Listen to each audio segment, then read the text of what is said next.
Nico's charisma for. Well, no, actually, this isn't Nico. Never mind. Hold on. Wrong campaign. Charisma. But on that note, guys, gals, and Stats non-binary here. pals, welcome to War of the Shattered Sun, episode 39. 39? Yes. 39. I had to think about it. 39. Episode 39, The Coming of Winter. I hope everybody's having a lovely day today. I am your humble dumble master, the one and only pudding pastry farting tart, joined as always by my lovely crew of blunderful assholes. Punkyard Dog, CG, Joe Mojo, Sarah Jade, and JFrost747. We are missing Schmuck tonight. Schmuck is not feeling too well mentally, so they are skipping on tonight's session. We wish them very well, and we love them lots. And they will be here hopefully soon. But, ladies and gentlemen, how are we all doing? Everybody, I see you fuckers in the Discord chat.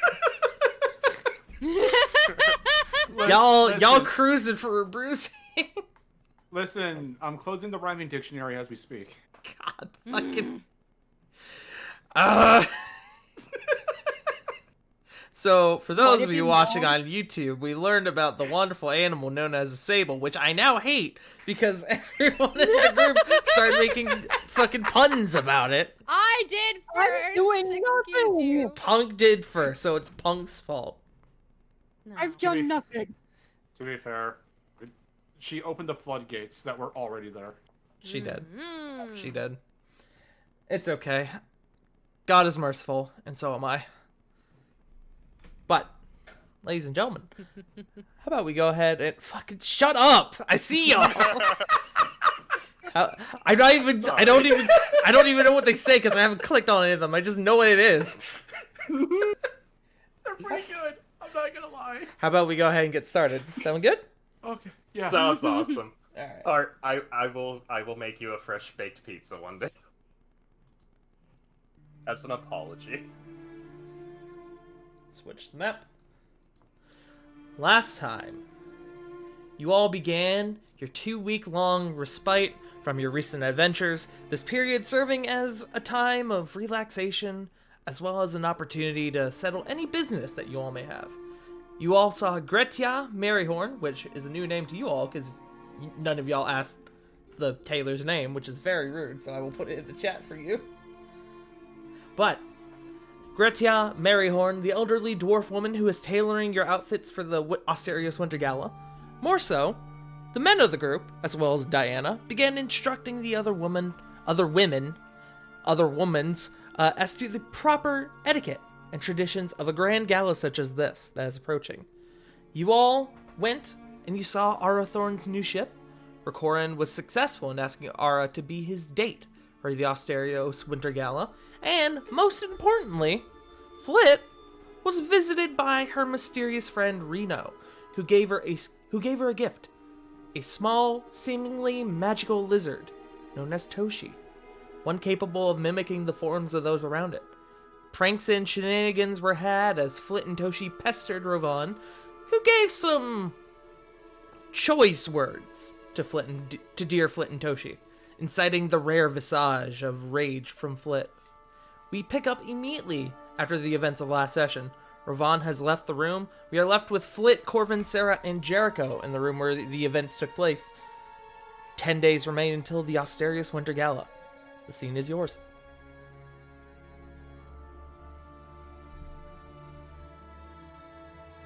Just kind of in her bed, just kind of like wrapping herself up in her anger sulk blanket, I guess.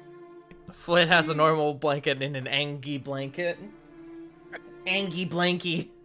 I just imagine it has like a whole bunch of like angry like emoji faces on it. No, she made it while she was angry.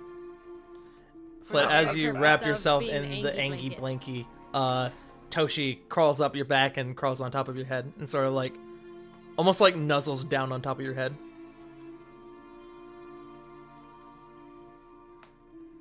Flit will lean into it and nuzzle a little back a little bit. She'll just go to Toshi.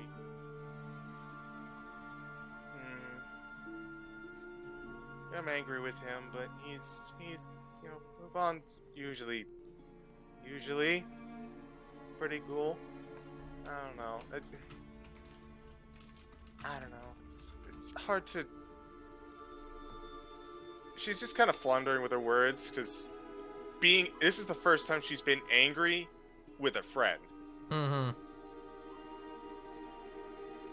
This is an emotions opening up in Flit. Emotional awakening. Basically. Like, up until recently, the only time that she has been angry has been once, when she got shot, but that was more at the circumstance. And second, when those jerkwads were on the boat. Yeah. So this is the first time she's directed anger at someone who she actually likes. Mm-hmm. You like me?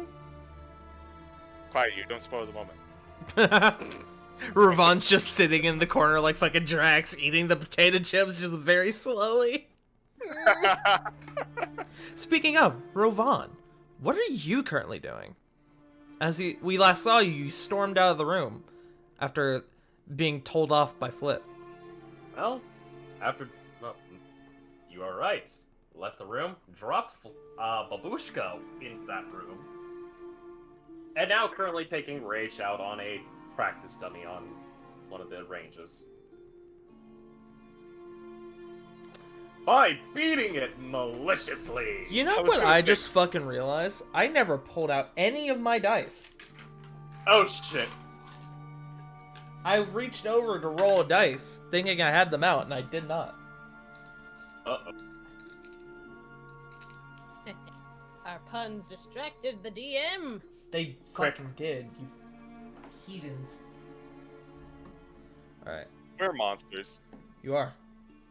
I mean, we could No make a pun here, but regrets.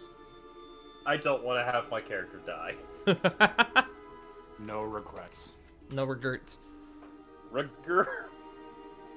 God damn it.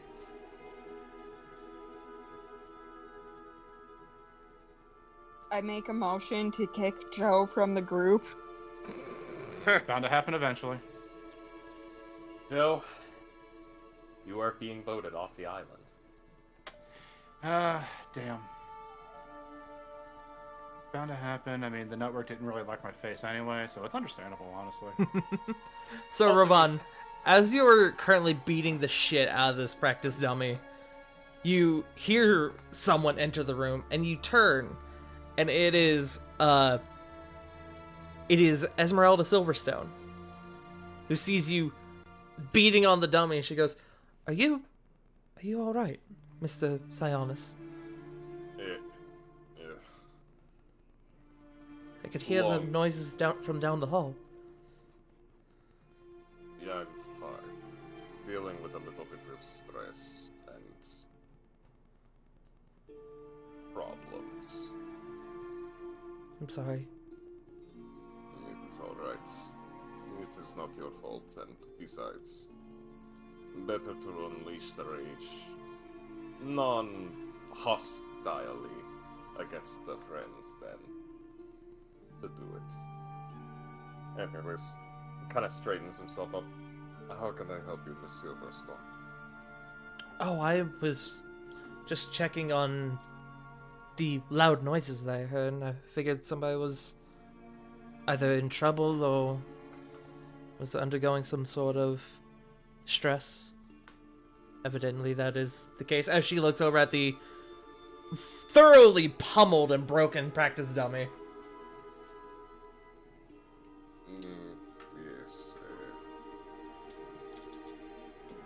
Kind of deep breaths in and out. Do you wish to discuss it?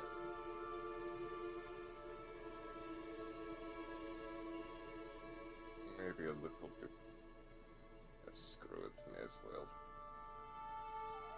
Kind of just, is there like anything to sit down on, like an outdoor bench or anything In this room or just in general? in this room? In this room, there are benches like on the side of the room that you can sit down on. he'll hold up a finger and he'll actually go pick up on the bench and bring it over. He picks up the bench and just hits the practice dummy with it. So you pick up the bench, you bring it over, you sit down. He'll set it down, but he'll make sure to kick the dummy's head over and put it like one of the legs on top of it, just so that way he applies pressure on it. Like, Okay. There's a solid crack from the dummy, and looking at it, you don't know what exactly split, but you can figure that out later.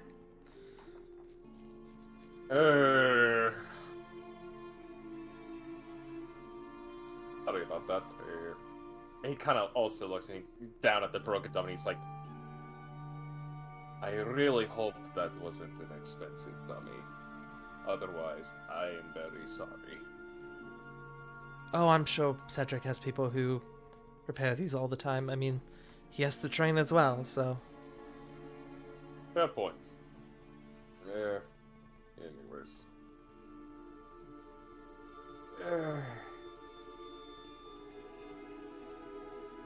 Madam Silverstone, you No, full well, I'm not. Well, how do you higher command say? I am not the, kind of the air quotes, book smartest. I understand what you mean.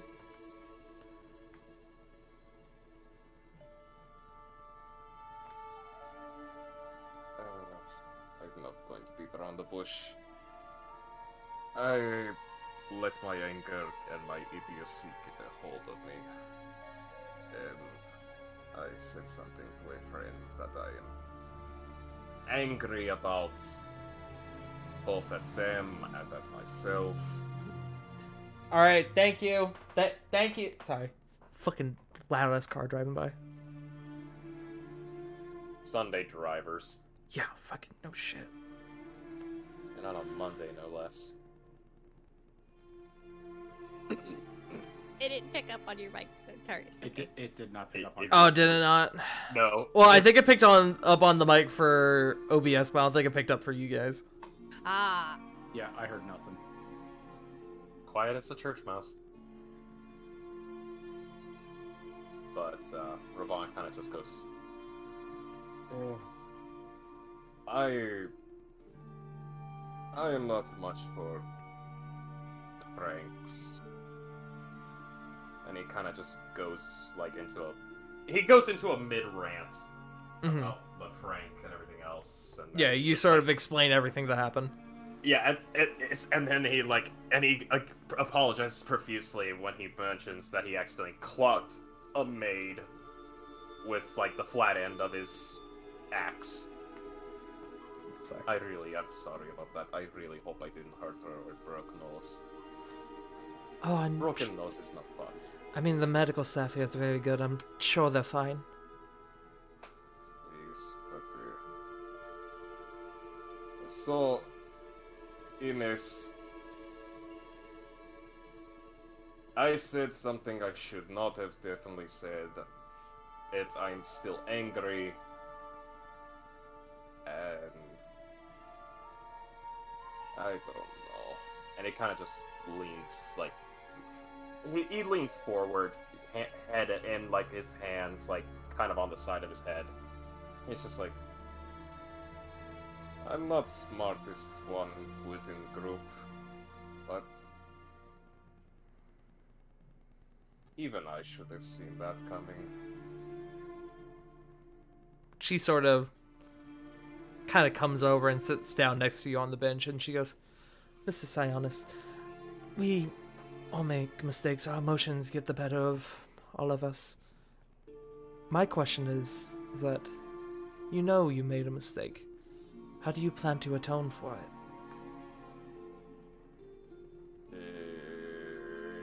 kind of gives, like, a really, like, good question. You could always start by just telling them that you're sorry.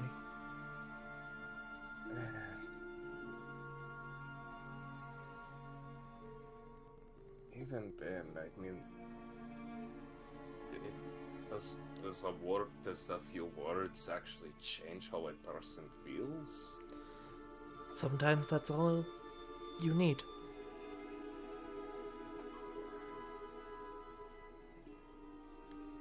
She sort of kind of puts her hand on your knee, sort of gives you a gentle smile. You'll figure it out. If they really are your friend, they will find a way to forgive you. I hope so. I know they have been under a lot of pressure. As I'll be all.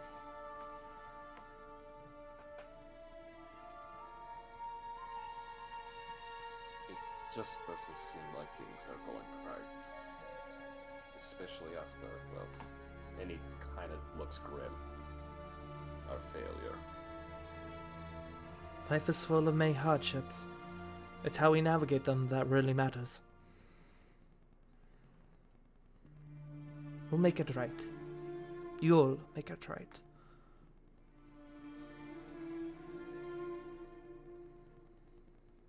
You are correct.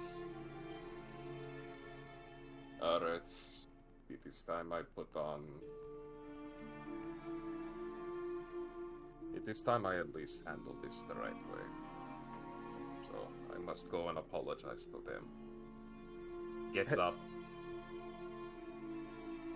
Kind of moves the bench a little bit. While she's still on it? Yeah, he politely tells her, I am very sorry, just have to move this up the trading dummy. Okay. And thank you, Silverstone. You truly are the wisest that I've ever come across. Ravon, what's your passive perception? Not that great, my guy. It's an 11. 11, huh? Yeah, Okay. I am kind of blunt. Alright, don't worry about it.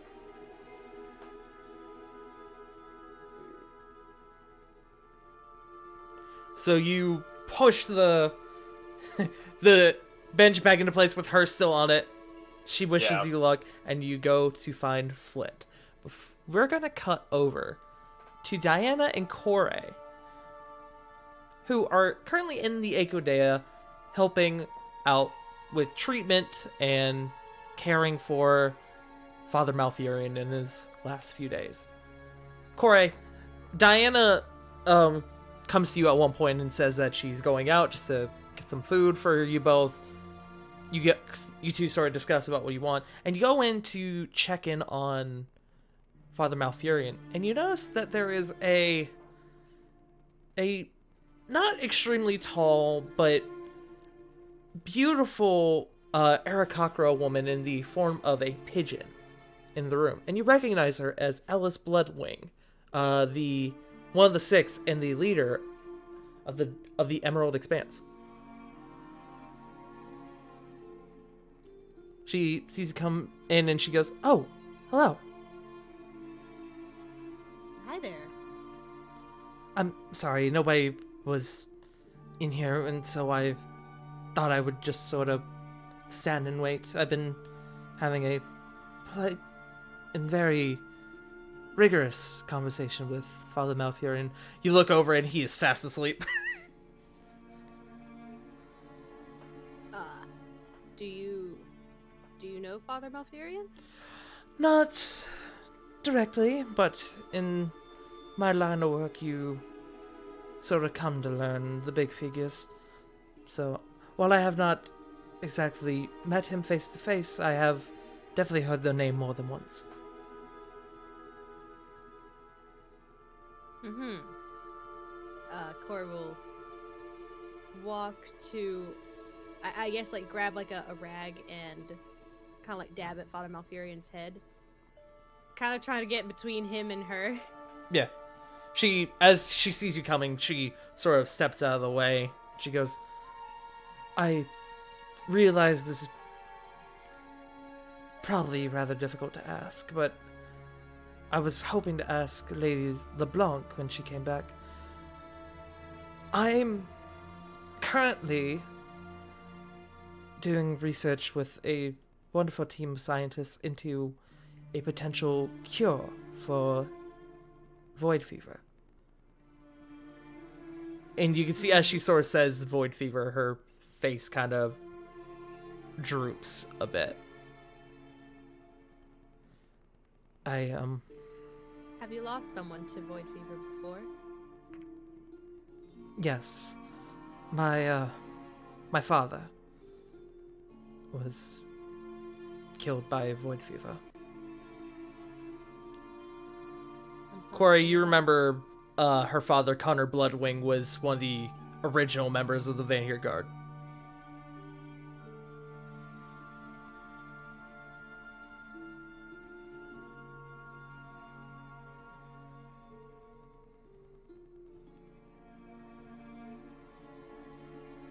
What were you hoping to talk to Miss LeBlanc about? I was hoping that if she would allow me, she would let me perform not experiments, but gather some information on his condition so that I may be able to further our research into finding a cure for this illness. But I would never do it without permission, of course. That's why I was waiting for her.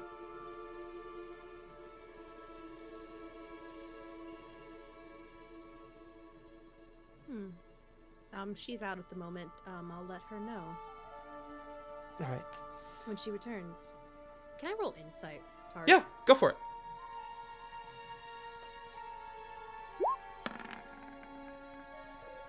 Fuck me. 11. 11. I mean, even with 11, she doesn't seem to be lying.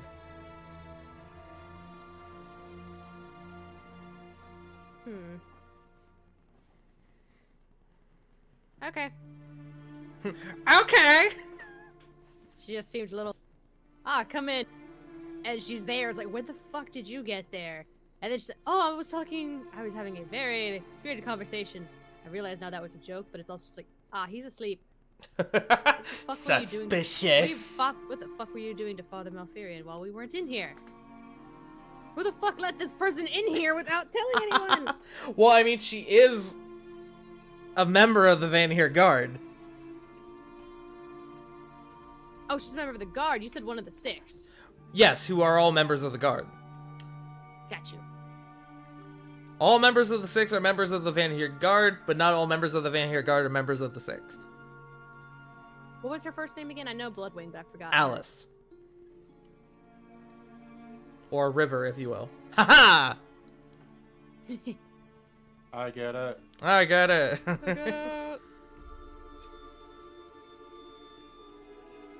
But you... Hold on, she has a question. I mean, she's got a question as long as Alice is still in there, right? Yeah. So were you just hoping for... just details, I guess? Just word of mouth, not tissues or anything, I'm guessing?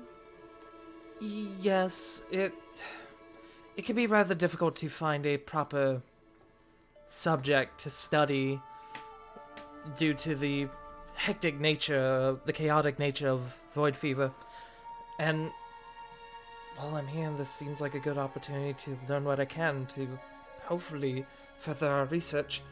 You can tell, even with like your passive insight, she feels she's not happy to be doing this because obviously this is very like traumatic. Yeah. But she really wants to, so she can further you her can't research. help it, yeah. Yeah. A necessary evil, I guess you could say. I mean, it's not an evil, but... Yeah. Corey will put the rag back on the counter nearby, and as she does, she just turns to Alice. I mean, disease is disease. It's not evil. I understand that you want to be respectful. If you want to come back when she's here, she shouldn't be gone more than probably an hour. I think I'll do just that. I'll go wait outside. I've probably been extremely rude, sort of just finding my way in here. I mean, surprising, but I wouldn't say rude necessarily. Just a surprise. Right. I mean, if you want, we could go get tea or something while we wait. I hate for you to wander the, I guess, estate alone. I would like that, actually. Sort of take my mind off things. Great. We'll let him rest, and I guess there's no like candle or anything in here, Tart. There are these like arcane lamps in this room, as well as most of the Echodea, that Are they on don't dimmers? really go off unless you dispel them. That, and there's also a big ass window in here that you can sort of open to let the sun in. Is it open right now? I mean, The he's the blinds are open, or the curtains are open, but the window itself is not open. Okay. Cor will pull it to just a little bit, just to darken the room a bit, because sleeping. In case you don't know, sleeping in a light room is bad for you. Is it really? I mean, if you're sleeping, it should be mostly dark, because your brain relies on dark to like secrete melatonin Ah.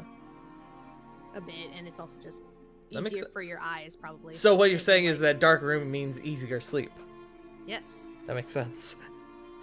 I thought you were saying like it was legit bad for you to sleep in a light room, like it fucks with your brain or something. I mean, was it like, fucks with your sleep a bit. Yeah, your brain doesn't secrete as much melatonin. Got it. But you and Alice sort of leave the room and you go down the street to the cafe that you and Diana frequent. The person at the cafe at this point has sort of become sort of acquainted with your presence, so when they see you come in, they sort of give you a wave. Ah, how's it going? You both make your orders and you both go outside and take a sip. Start drinking some tea. Make me actually no, don't bother. With your passive perception, you can tell since you've been talking to her, Alice has been like fidgeting and like messing with her, I would say arms, but they're more wing arms, pretty much nonstop, even like after leaving the building. Are you cold, Miss Alice? She almost like snaps out of whatever trance she was in, and she goes, no, I'm sorry, I'm just under a lot of stress. Is it your research, or is there something else? Well, research, yes, but there's this whole war effort going on right now, and I mean, there's the obvious factor of I don't have as much experience with all of this as my father did. I mean, you and I were probably about the same age, right?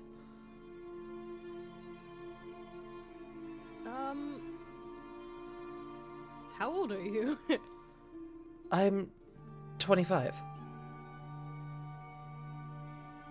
I mean, we're rough. I'm 36, but yes. 30, It is, 36? You're lovely. You carry your age very well. Cora I would turns a never little bit have pink guessed. at that. It's like, ah. Cora sips her tea a little bit, trying to get the pink to go away off her face. Yeah, thank you. I'm sorry. Just there's being so close to the Fiercelands and the ongoing war effort, things have been rather stressful in the Emerald Expanse, which is a rare occasion. I guess I'm just having trouble processing it all. I mean, that's understandable. Are people looking at you as if you should fill your father's shoes? I mean, when your father's an international hero, it's almost expected, right? Unfair. But yes. Sky Hunter, they called him. Shot a dragon down by its wings and then rained down fires as friends defeated it. And I'm not even referring to... And she sort of looks around to make sure nobody's listening. And she sort of leans in and whispers, I'm not even referring to Normandia. I mean... Oh, he met them?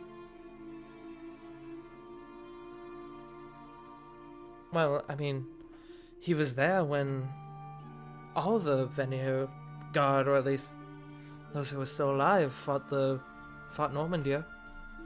It wasn't until years later, when I was a child, that he passed away from void fever.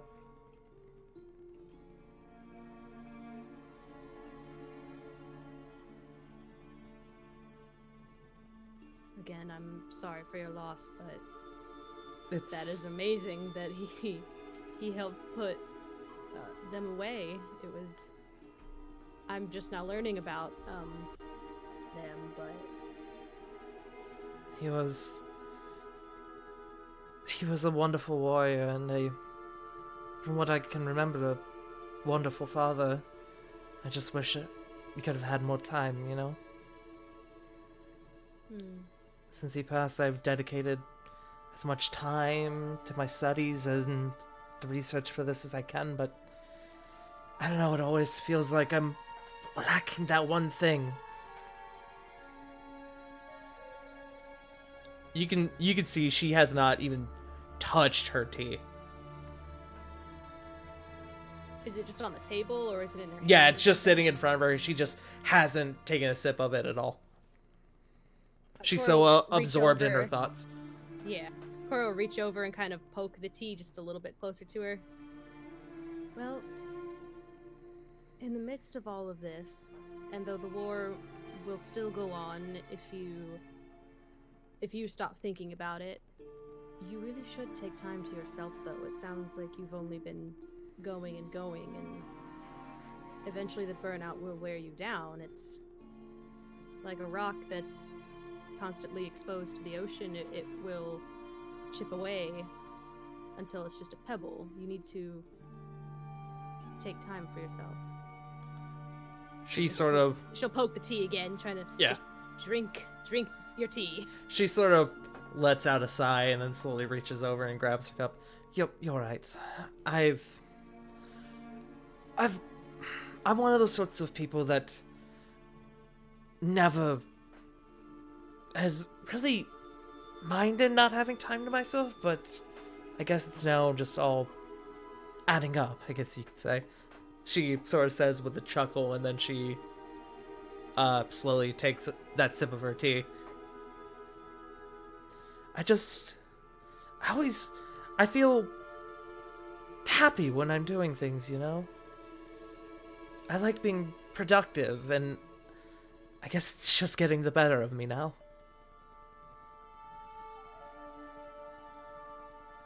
I can see that. You remind me of one of my friends. Tell me about them. She likes to get things done. She doesn't like to see things sitting on her desk, that she still has things to do. She won't quit until they're done. But I've had to tear her away too, so I have experience. I will, while you're in my proximity, I will make you put work down. Maybe I need that.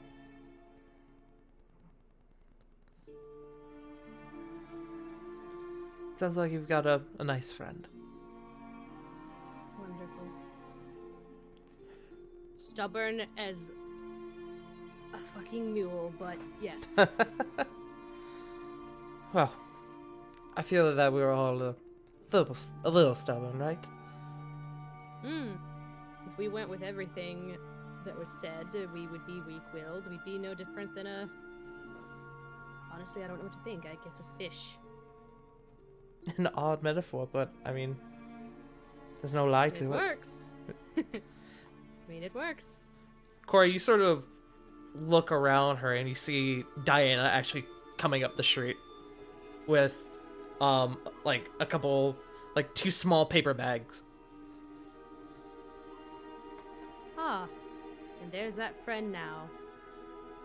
She And Cora will stand and kind of give a small wave, trying to get her attention. okay. Alice sort of turns around and see if she spots her. She does. She sees Diana and she goes, "Oh."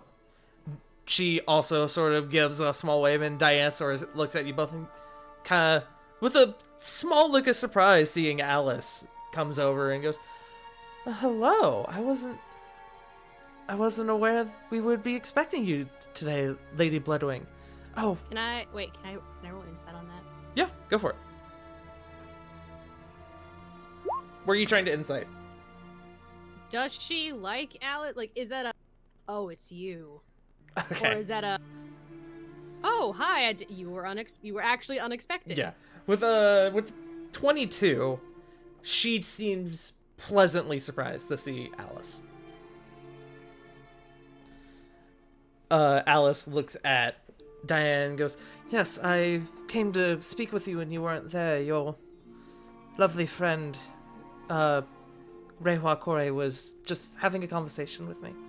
Diana looks over to you and goes, I'm sorry, I couldn't be part of this. This seems really nice."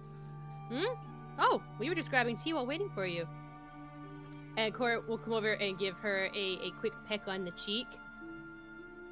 And then gesture to Alice. "I was just telling Alice how I have to tear you away from your work sometimes. It seems you make friends with fellow busy bees."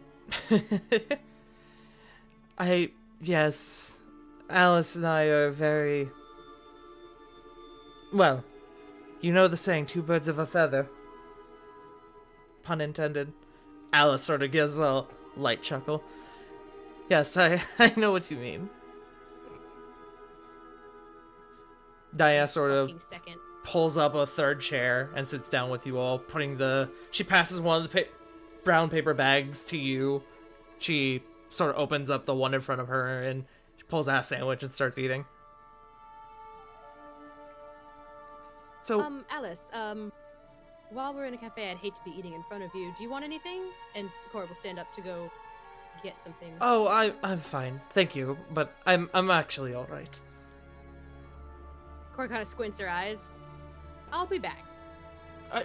Okay.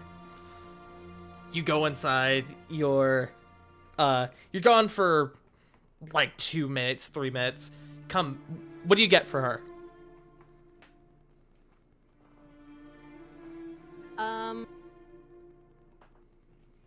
Well, some cafes have must be the type of cafe to have like a sandwich and chips or something, or fruit, or is it only like pastries and stuff? It's primarily like pastries, baked goods. Okay. It's called the Dutch oven. Ha! Ha ha! I Back get on it. brand. Hey. Full circle. Wait a fucking second. Wait, so it's the type of cafe to have like a quiche or anything? It's still technically pastry. Yeah, I would say it has quiche. Good. It's gonna get an assortment of savory pastries and sweet pastries, just a small bit. Yeah, Like, I don't know, how much would that be? it'd be like a silver if you're getting 2. All right, we're getting 5 silvers worth of food. Okay.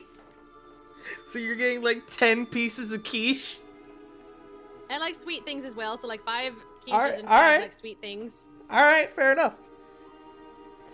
The person, you hand over the silver and you go, oh, alright. And they sort of put together essentially like a picnic basket of quiche for you. Quiches and other pastries, shut up. Yes. But they hand it to you and you go back outside, and as you go outside you see that Diana and Alice are sort of sharing a laugh. And Alice goes, Tart, yes? well, let's go any further. Are they just friends? Roll insight. 24. Yeah, as far as you can tell. Okay, because I didn't want it to be like, my ex and my current girlfriend are. Wait a minute.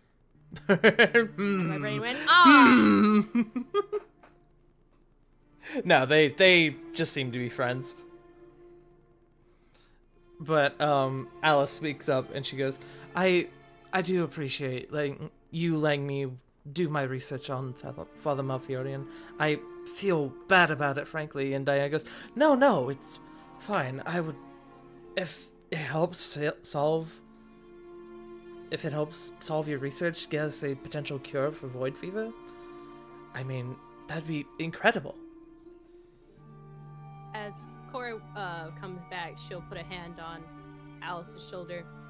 If you complete your research with the help of studying Father Malfurion, you could be saving so many other little girls' fathers. And just other parents in general, giving them more time with their kids. Alice sort of looks at, like she was looking up at you as you were talking, sort of looks back down at the half-drinking tea in front of her, and she goes, quietly, she says, that'd be quite the dream, wouldn't it?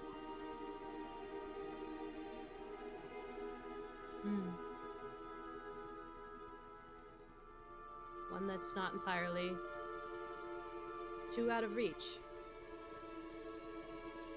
Medicine is just one of those sciences that just keeps going.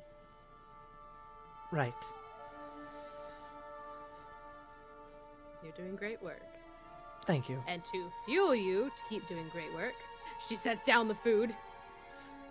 Diana goes, Corey, how much did you buy?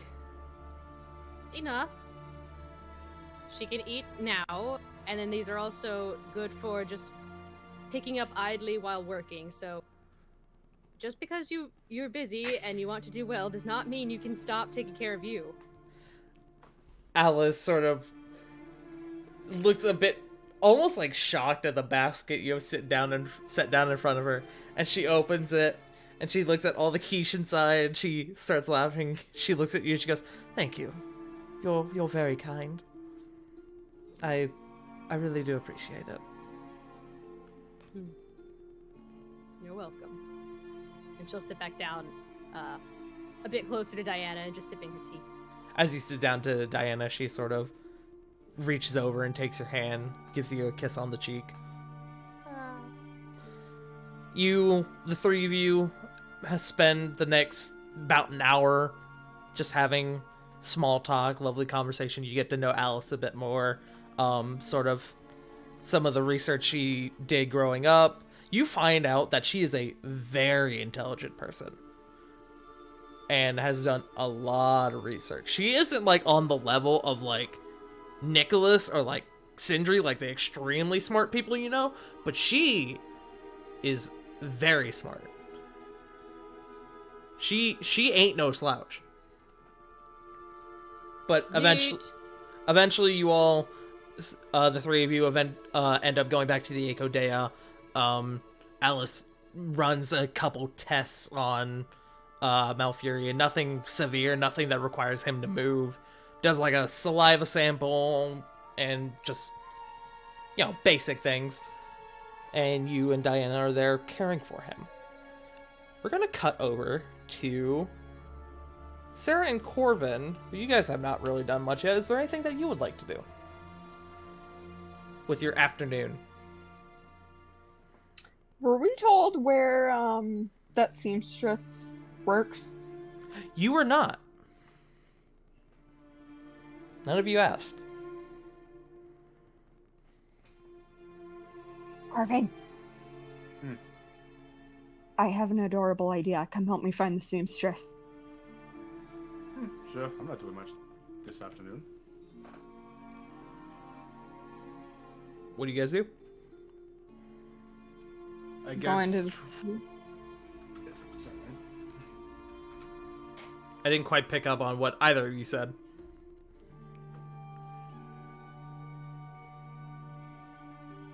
Is Joe coming in quiet for anyone else? I can turn my mic up real quick. Yeah, because it has to be in the red for it to actually work, apparently. So I guess we will be. I guess what roll investigation to see where Grazia Maryhorn is. Yeah, I would say roll it with one of you can roll, or you both can roll. One of you can roll with advantage, or both of you can roll. It's up to you. What's your mod? 4. You do it. Okay. All right, so. Okay, smile. 19. 19. After a little while, after a little bit of searching, you find Mary Horn. Let me actually find the name of it.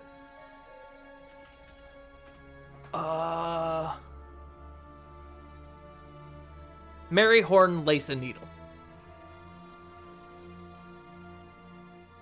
I had to pull up my notes. Yeah, you're fine. You said Mary Horn, Lace and Needle? Yes.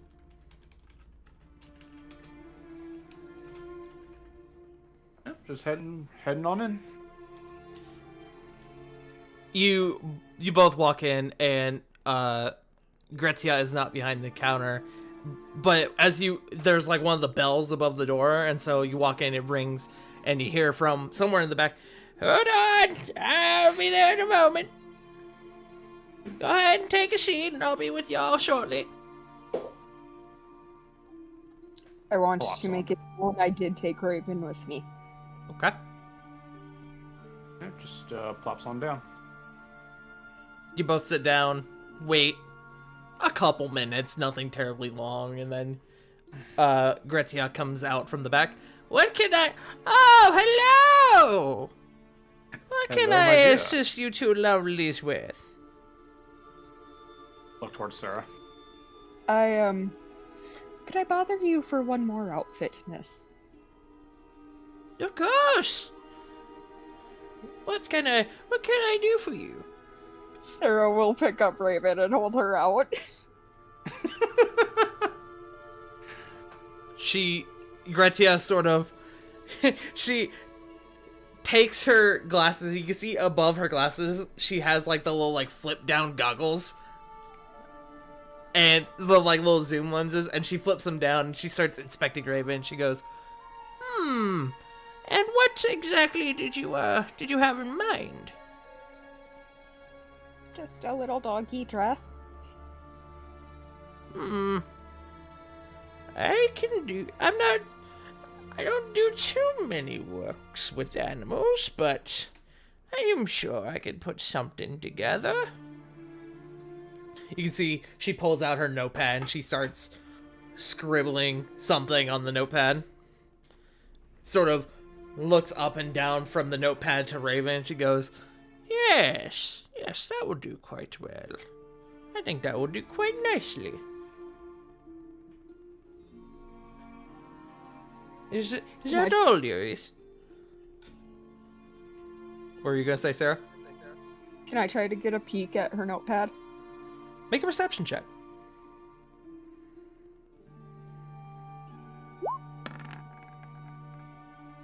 Three. That's a no. No, you cannot. Raven is in the way as you're currently holding Raven. She's being a very needy puppy today. I think that's all I have. Do you need to take any measurements? No, it's quite fine. I'm able to do all thanks to this little honey. And she like taps her pencil on the notepad. You must be very good at what you do to be able to get it all with just a sketch. Darling, I've been doing this for generations. I am very good at what I do. Fair enough. I suppose a business like this only improves as you go. Is that going to be all, dearies? Is there anything else you need? Any adjustments you would like for me to make to your outfits? Maybe one. Oh. Just kind of, Corvin just kind of, he kind of just coughs into his hand. What kind of, what do you think So, he's just kind of stammering. Get it out, Corvin. Look, I haven't been this nervous in a long time. Anywho, what would you recommend to put on the lapel for someone who's taking someone who is a seafarer or a shipwright, so to speak? I recommend a breed of flower that reminds the partner of the ocean. One that reminds them of their safe place. He got internally. Fuck. He's change of face. What would you recommend then? I would recommend something in a deep blue or perhaps a green. Maybe something in the middle as well. Beautiful turquoise, something that can pair with the seawater. If I hand you off some, how much would it be to add that to my, to whatever glorious creation that you're concocting? Oh, you don't need to worry about paying. Cedric has already paid me in full in advance, as he usually does. Ooh. I take it you're his, private tailor, then? In a manner of speaking, I handle many of his tailoring needs, yes. Good to know. But yeah, if you... Unfortunately, I didn't have a chance to speak with them that often to get anything specific, but if you could add that onto my jacket or just something that reminds them of home. I will definitely see what I can do, dearie, she says with that old, pleasant smile that you can only, properly see on, an elderly person. You know the smile I'm talking about. Yeah, my, grandma has it every time we visit. Yeah. Alright, is that all? For you both? The only other thing I had in mind was going back to that magic shop where Bernie and his father was. I had one last gem idea. Okay. This one pretty much made out of black onyx, with a silver band that pretty much just says, on the band it just says in Sylvan, how I truly feel. Okay. How much did I charge you for the original order? I believe you charged me 50 per gem. Okay. Then it would just be an additional 50. Yeah, I'll drop 5 platinum. Okay. On the table. That will be done the day after the rest of your order. Yeah. Nice. Or if you want, he could push the order back a day so you can get them all at one time. Would much rather have that. Okay. So it'll be an extra day, but you'll get them all at one time. Yeah. Alright, cool. We're gonna cut over, in that case, back to Rovan. Rovan, do you go and seek out Flit? Yes, I do. Okay. You go and you find Flit's room. You know where it is.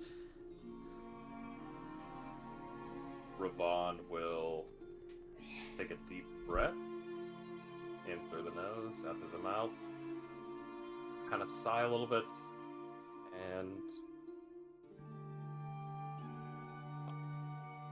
knock on the door.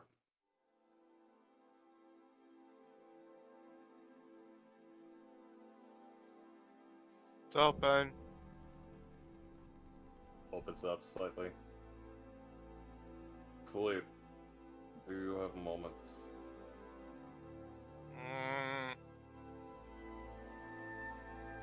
She doesn't say no.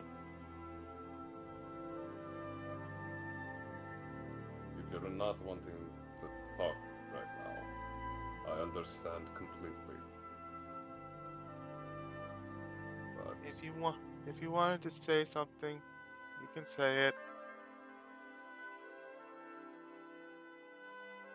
I I want to apologize. I got heated. I got very angry,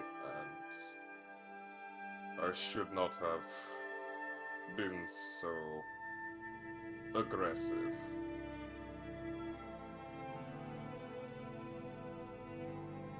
Flit, as Rovan is apologizing, Toshi sort of comes around and sort of like plants himself like on the end of your nose.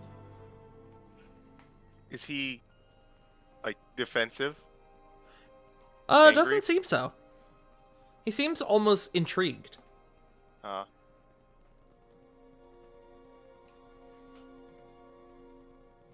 Well, it was very hurtful. You said at the end there. I know. And I can't take that back. What I can do is at least hone up to my own mistakes and seek your forgiveness. Even if it means I have to live with the fact that our friendship isn't going to be the same as what it was before.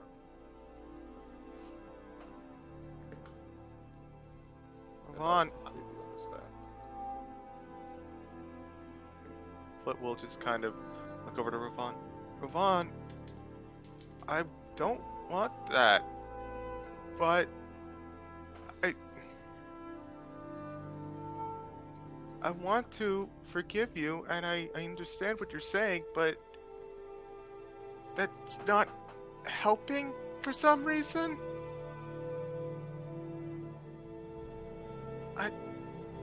This is what anger is like. I still feel like, even Watching though you haven't. something- Go ahead. Oh, he kind of opens up the door a little bit more, like you wish to unleash your fury upon that which caused you harm. Don't know. When I was angry with the guys who took Nexus, I mean, that's an anger that should stay, but I don't want to be angry at you anymore, but I just can't stop being angry right now.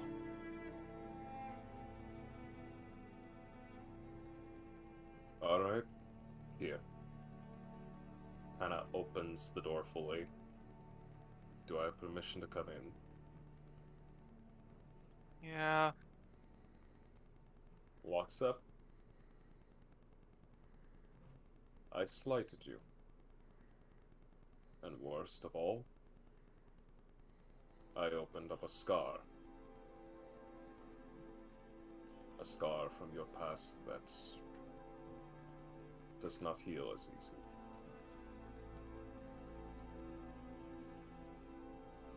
So, it's only fair that a scar be made now. He'll kind of look to Flit and says, I want you to hurt me. But No. But- No.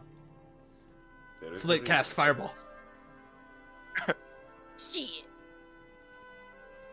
I think I got a lot of health. oh, curses! I already used my 4th level spell. Shit! I forgot it goes up to that level. Immediately putting in the mental notes. Note to self, do not piss off Flit, 4th level fireball, and more. What's worse More than to one come. fireball? 2! What do you have there, Flit? A fireball. I was about Now! to say, show me what you have. Fireball. Oh no! Now! How? Just Rovan will produce. Wait, do I even have it on? Do I Man, what have circle was it that does get fireball, pretty much? Wildfire. Wildfire Wildfire. Druid.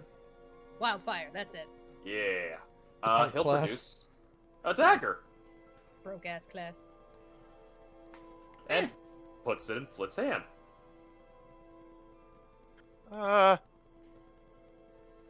Come on. Hold on a second. Hold on. Flit casts Shillelagh on the knife. Ye- Better. Shalala. Ha! Shalala! Shalulu! Shalala! Flit, I don't as know how to you're- pronounce it. Flit, as Ravon hands you this knife, you see Toshi scrambles from your nose onto your arm, down your arm, onto your hand, and then leaps from your hand to his hand and crawls up, crawls all the way up to Ravon's face, and then bites his ear. Okay, that one. Wait, what did I do to slight you? And then Well, Toshi takes a leap from Ravon's shoulder back onto the bed. Leaping lizards. I mean, you did kind of chase and try to attack him. Ravon, you It- swear that you see Toshi nod. Lifts Bite his hand elbow. with finger. Elbow. Did he bite his eyebrow? Immediately ear. lowers it. It's like earlobe. Lifts it back up. Lowers it again. Just goes. Sounds like the Daffy immediately- Duck. And immediately does the whole thinker pose. Like, On one hand, you are correct. On other hand, I said stab, not bite. Looks at the lizard. You said hurt above game. True. Ravon isn't the brightest bulb in the chicken coop. I love him, but he's kind of what I'd like to call a dumbass. Alright. That was the lizard, but not you. Mm, Come on. Slaps the left arm. here, you know what? If you say so, but I'm not very comfortable about metal, so I'm gonna use something else. And she's going to produce a club. Immediately kind of looks and goes, Incoming bonk. Right, wait. What can I do to make sure the bonk hits hard? You can give the help action so Flick gets advantage. I would like to give the help action to be bonked on by the This is person simply who I'm just- helping. Your bonk action, or your help action just takes the form of just bending over slightly. Bonk action. I mean, he is openly presenting himself to be attacked. Do I really need to roll an attack? I'm roll? not gonna make you roll attack, no. Oh come on! Just roll your damage. Actually, you know what? Roll an attack. Just cause I will, because if it fucks up, Wait, does that mean with advantage? roll with advantage. Because Yeah! Ravon has a hard head. Oh. 15. I'm still But I'm hitting him on a soft spot that has no armor. Yeah, I'm still gonna give it to you. Wait. Can I do something even dumber? Yes. I love dumb. I would like to have my head intercept the bonk. Okay. So what we're going with is just Flit just hates Ravon. Flit, roll your damage. Bonk on the head. Bonk. Ravon, you take 3 damage as Flit bonks you. You also would have taken 1 damage from Toshi's bite. Alright, so that's 4. It's 4 Neat. altogether. Okay, I can get with this. Alright. That hurts. But that was a good hit. Yeah, a little bit more swing in arm. Your right arm needs more power. Kind of taps the right arm on Flit. Foot will smile a little bit. Hey, that did help a little bit. So the way Yeah. to get rid of anger is physical violence? Oh god. Flit, next level, takes her first level in Barbarian. We're finally going down this route! Ravon will actually open his mouth and go, not always. However, kind of like shifty eyes. If it is training dummy, then yes. Flit will walk on over to Babushka that you left in the room and pick up the sword. A small bead of sweat begins to form on Rovon's head. You know, I don't really think that's a good way to go about handling anger. Hitting friends with weapons, it just doesn't seem like a good idea, and hands Babushka back to you.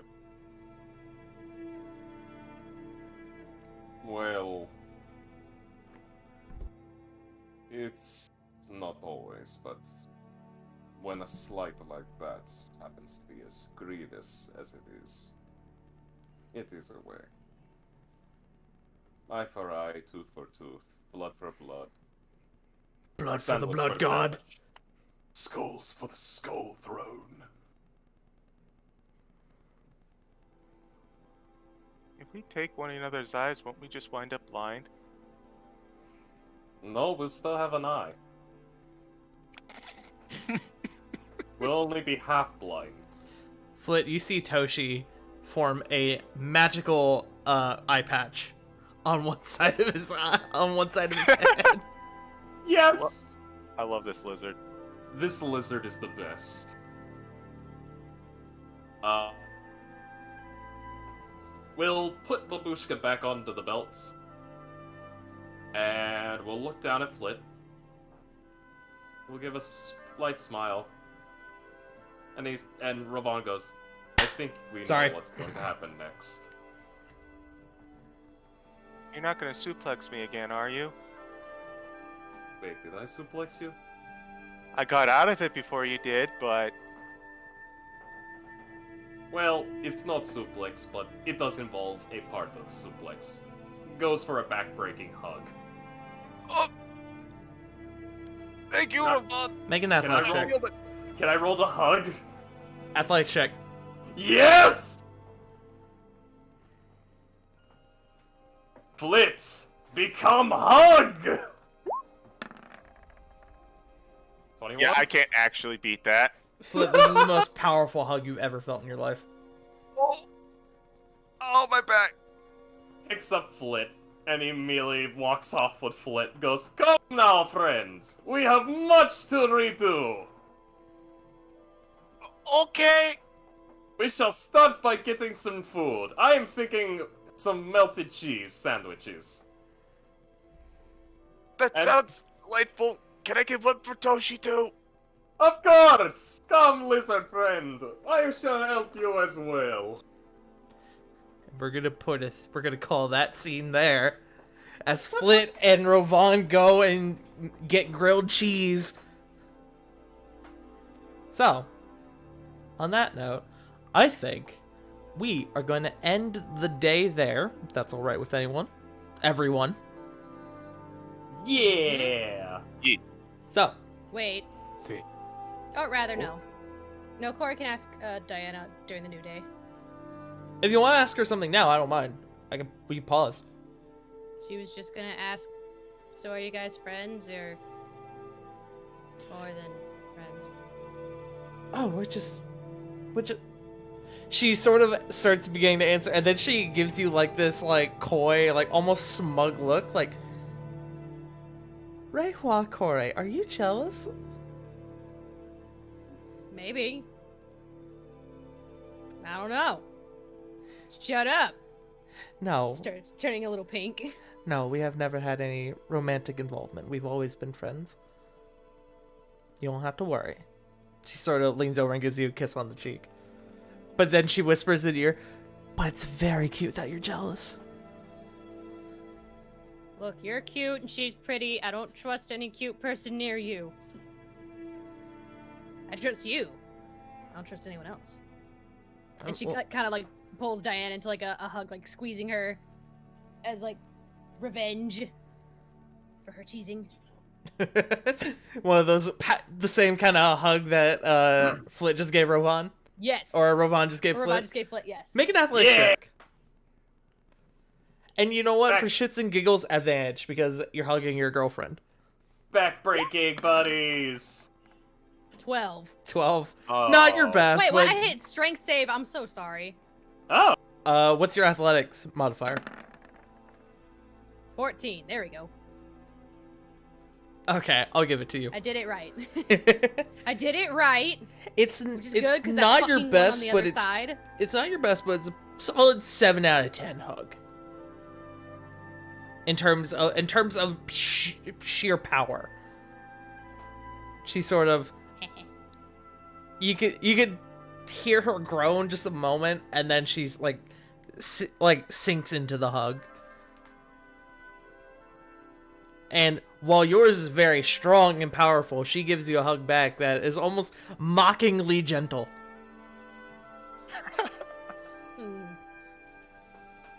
She kind of glares down at her. Just having fun, huh? She sort of Having fun teasing me, huh? pulls back from you.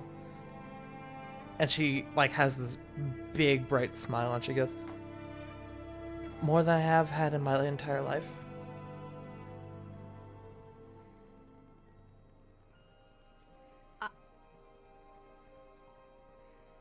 Cora has no words. She's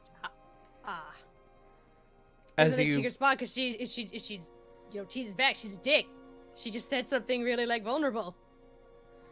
as you're fumbling to find the words to say, she gently takes your face and gives you a gentle, very soft kiss. Aw, so cute.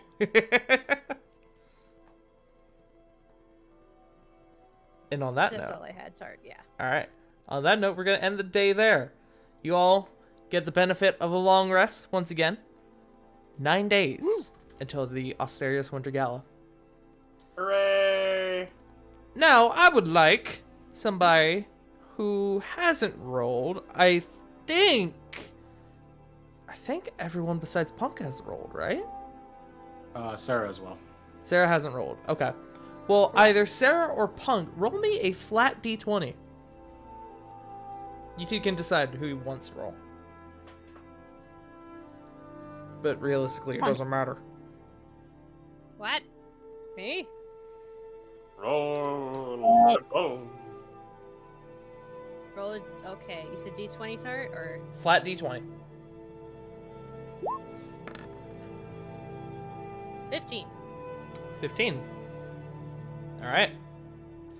The next day is not very eventful. You guys continue your lessons, teaching Sarah and Corey and Flit about the wonderful mechanics of upper class events. Oh no. Yo, I need the three of you to Wait, make an Tart. intelligence check, please. Tart. Yes. This is like the episode, like Avatar: Last Airbender. Yes. It's like, oh, Mhm. we have to teach you some manners. Yeah, What do actually, you that's, mean? It's like, the well, I exact- left. yeah, that was the exact reference made. Oh god. 11. Natural 1. Oh! Well then. Still hurt. I think that's the second natural one Flit has done on these checks. Yes. 19. It's not the second natural 1. It is the first natural 1. But the last one was a 4 total, so it wasn't much better. True. Okay, so Corey, you're able to. You by the end of this day feel like you might have this unlock. You might be properly ready for this event. Sarah, Yeah. you're feeling kind of iffy. Today. Yeah, you're feeling kind of iffy about things, but you do sort of begin to pick up on them. Flit, you have no idea. Ow! You leave the lesson, and it just out through one ear and out the other. You leave the lesson completely forgetting everything that you had just learned. Just Flit walking away, thinking to herself, why don't I lick the plate? I thought it showed I enjoyed the food. I thought that was polite. With the rest of the day, would anybody like to do anything specific?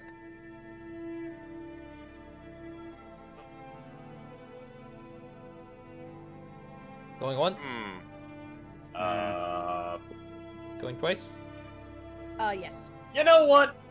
I think I have an idea we can all enjoy. Okay. What? let's all have a friendly game night.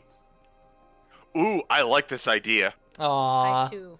Game night, game night. It's been a while since you all have like properly like hung out together. So yeah, Wholesome game true. night. Wholesome game night. What do you guys play? Okay, wait. I propose a compromise then. Okay. Oh, okay. When is the gala? The gala's 9 9 days days. from now. Okay, never mind. We don't need to do that one too soon then. That's too soon.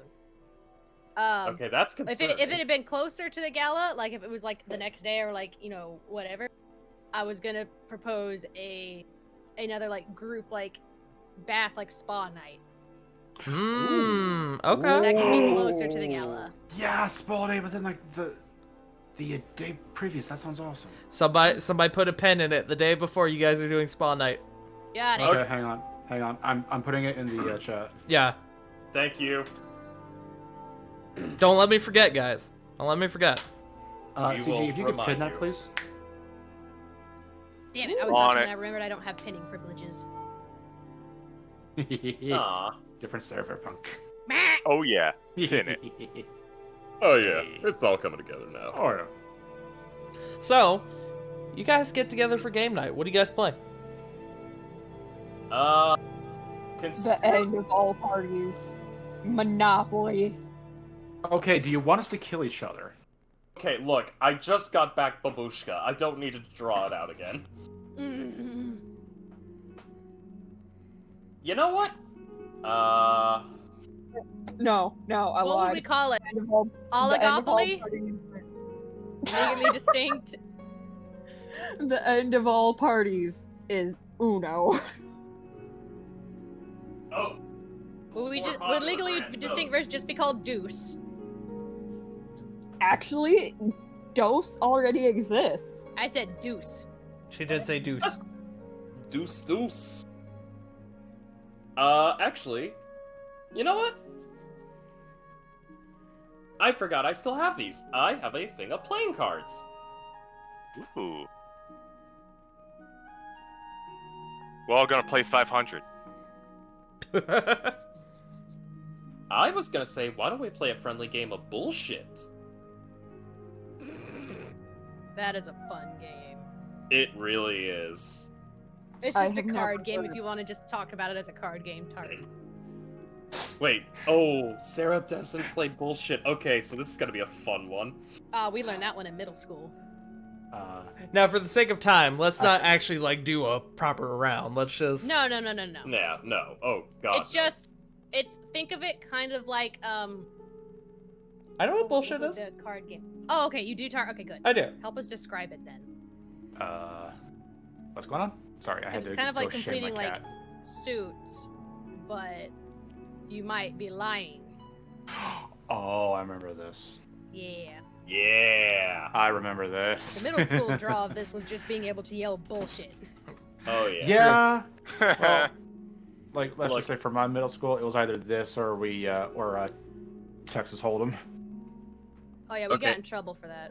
Okay, let's be real here. It was either this or we're all gonna be playing a game of snaps. Well, I had a stupid Is suggestion. that like legally distinct pogs? No, snaps. Wait, oh, okay, What? so never mind. I'm gonna have to teach you how to play that game then. You can always keep it simple and do Go Fish. I was gonna say we get a bunch of blank cards and do ye old Cards Against Humanity. Yes! Oh my god, Cards Against Society! Yes. It's funny. Cards Against Nobility. It's funny Oh, there we because go. not a single one of us is human. Exactly. Oh, that won't be funny. like look. Right. Wait, I had to go Diana shame a- is? Diana's human. Oh yeah, fair enough. Oh shit, Diana's the normie. Okay, so we gotta call this against Cards Against Nobility. Because we're all nobles in some way, shape, or form. Not me, but okay. Yes and no. I'm not either. Okay, so we're... Cards Against Cards Against Nobility works. Cards It's Against just funny Nobility are because some of wealthy. you are noble. It's just funny because some of you are nobles. It's either that or Cards Against Humanities. Nah, Oh, I like Cards Against man. Nobility. That sounds funny. Or society. Con. Society also works. Con. Yeah. Yeah, or Society. Society kind of has like a broader spectrum. Yeah. I mean, we How is live this in a gonna work? society. Good question. God? We just do I don't know, what do you want to do, Tart?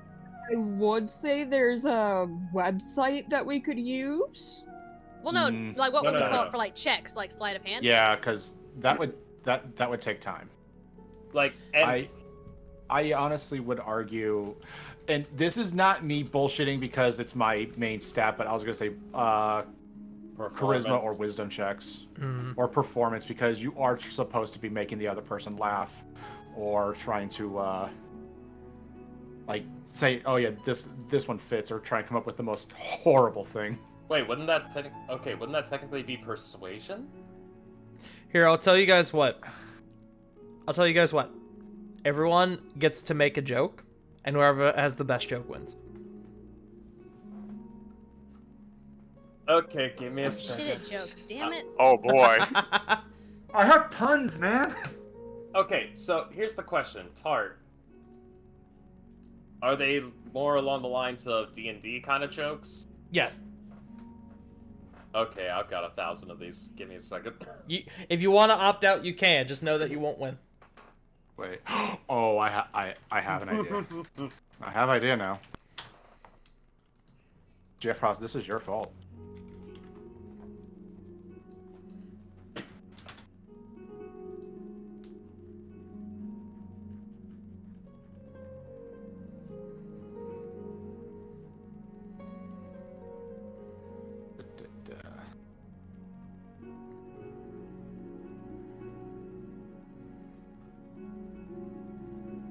Okay, I got a couple. I've got an idea, but it's not really coming together well.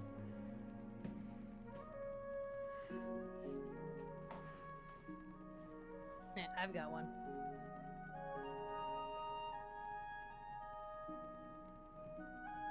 I've got some cheesy ones.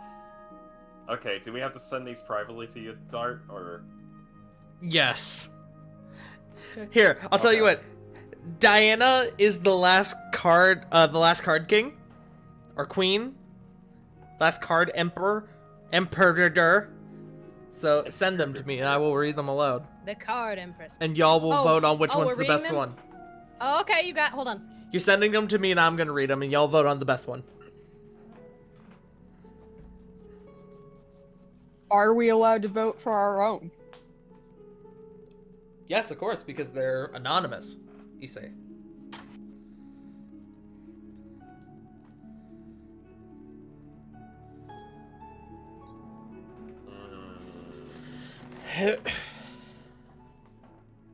All right, I've gotten Sarah's, Joe's, Punk's.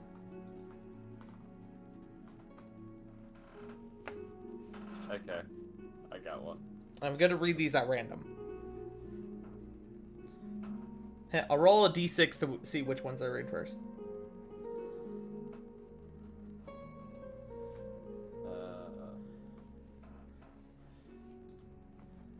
This game of Cards Against Nobility is brought to you by Dwarven Forge.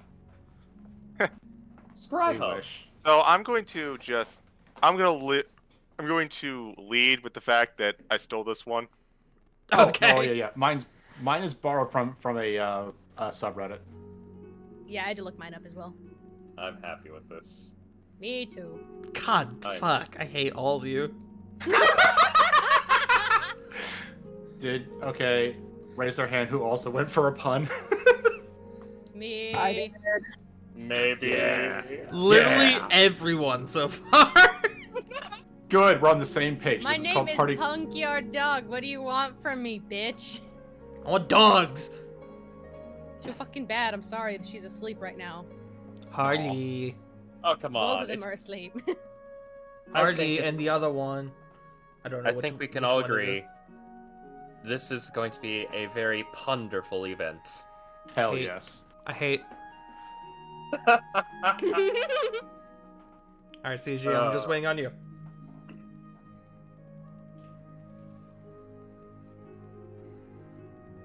Also, I'm so sorry, but I'm looking at that gelatin that's in the Discord, and it's making me hungry for Jello. Well, yeah. Like cherry jello sounds freaking Alright. dope right now. All right. I found. God, y'all. Y'all are the worst. I'm gonna find a new group. Fuck. All right. I'm gonna roll a d6. There's only 5 of you, but I'm gonna roll a d6 to see to see the order that I read. Well, that's a 6, so re-roll. I'm dying. All right. I hear a vampire is incapable of growth because they are incapable of reflecting on things. Damn. And I'm gonna put these in the Discord so you guys, in case you guys need to read them again. All right, who's next? Let's see. That's 6. That's a 6. That's 6. 6. Certain. What happened to the demon when his girlfriend joined the Holy Order? He got fiend zoned. Okay, that's good. I feel like that was Joe's. Nope. Yeah. All Yeah, right. so you know. Next one. God, 6. All right. 6. Six. Only you were barbarian. This would be an amazing night. What's the name of a mineral that's just out of reach and gives you a choice? Ether ore. Uh, All That's right. actually pretty good. Next one.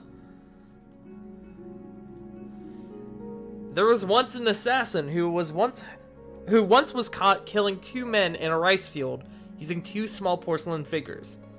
The guard said it was the first case of knick-knack paddywhack. Give a dog his bone back. Okay, that's good. That's That was good. All right. And then the last one. What forest animal helps the druid get that nice green color for their robe? A dire wolf. God. Oh, damn that's it. pretty good. That's pretty good. All right. They're now posted in the general chat. Go ahead and send me your votes anonymously.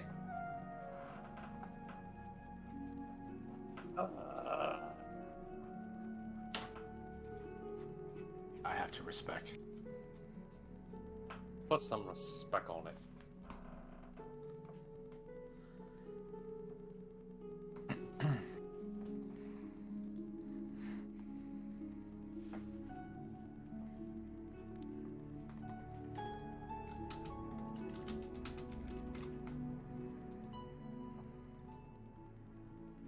Okay.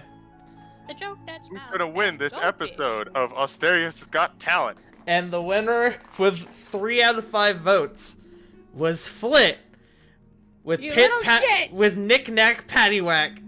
You little shit. Nice. I knew it! I claim no credit on that one. So mine was Damn, the that one vampire. good, though. Mine was the vampire. I knew it. Yeah, it was Fiend Joe Zone. was the vampire, Jay Frost was the fiend zone, Punk was the ether ore, and Sarah was the dire wolf. Oh, I voted for the Ether. I really like that one. Oh, thanks. That was very nice. I think Sarah voted for Rovans, the fiend zoned. Aw. I did.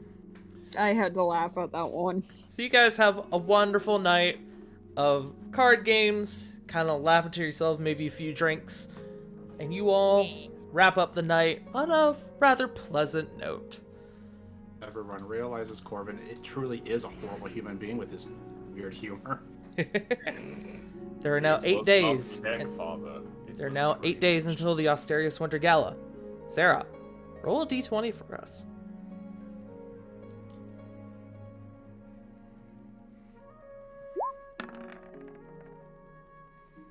15. Y'all are killing me with these 15s. Can we re-roll? No. Like I have so We many want like things to cool go events smoothly. planned, and I've missed like most of them because you guys keep re-rolling Alright, them for wait, fucking hold Royal on. Taylor. Wait, hold on. Hold on. What if I roll d6 and we subtract that from it? Would that do you better? I'll let Sarah do it. Okay. Go Sarah. Sarah. Go Sarah. D6, you said? Actually, Yes, I'll ma'am. just have you re-roll. Oh, okay. 2. That's new. Okay. Eh. And it's blue. All right. Okay. Something new, Yeah, yeah. something blue. Isn't that like a wedding superstition, actually? It is. Yeah, Yes. Something old, something new, something blue. Ah, that's it. I was missing something old. Yep. It was No, me. Something- I work. My knees. No. You're something fine. old. Something old, something new, something borrowed, something blue. That's Borrowed. Borrowed, that was the one. it. Our jokes were borrowed. Corey, There's also What? something new. you wake up the next day and find that Diana is not in the bed with you, which she normally gets up first to go check on Malfurion, so that's normal. And you go, shut up, Punk. Punk is messaging me in all caps. Shut up! You go out to sort of meet up with her, and you find her with Alice and a couple other of the priests all gathered around Malfurion's bed. Oh shit. And Diana looks a little worse for wear.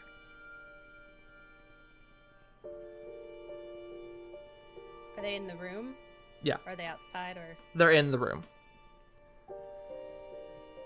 Corey like quietly go in there and stand next to Diana. Yeah. It seems like a somber occasion. You sort of come up next to her and you sort of put your hand on her shoulder, and she, without looking, sort of puts her hand on yours, and it's just dead quiet in this room. Well, I'm gonna turn the music down just a tad.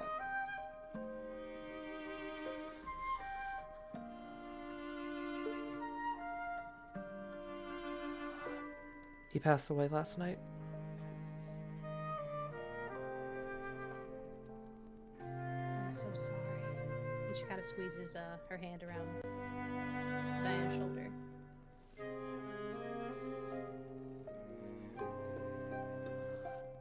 You can sort of see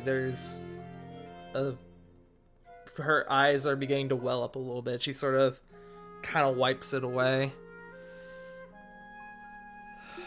I guess we now have to start setting up the funeral service.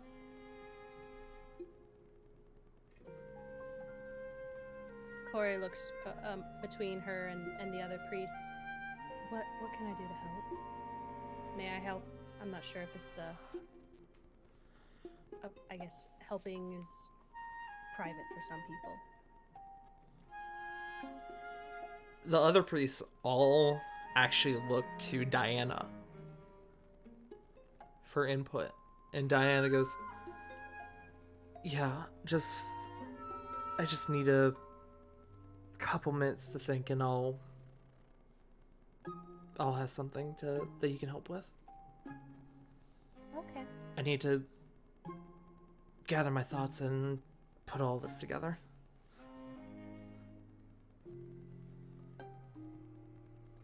Is this above game tart? Is she talking about she has to like talk with these people about planning it, or is this a she has to like she's They're all around to help plan it, but they seem to be looking to her for input, as she is technically now the archpriest.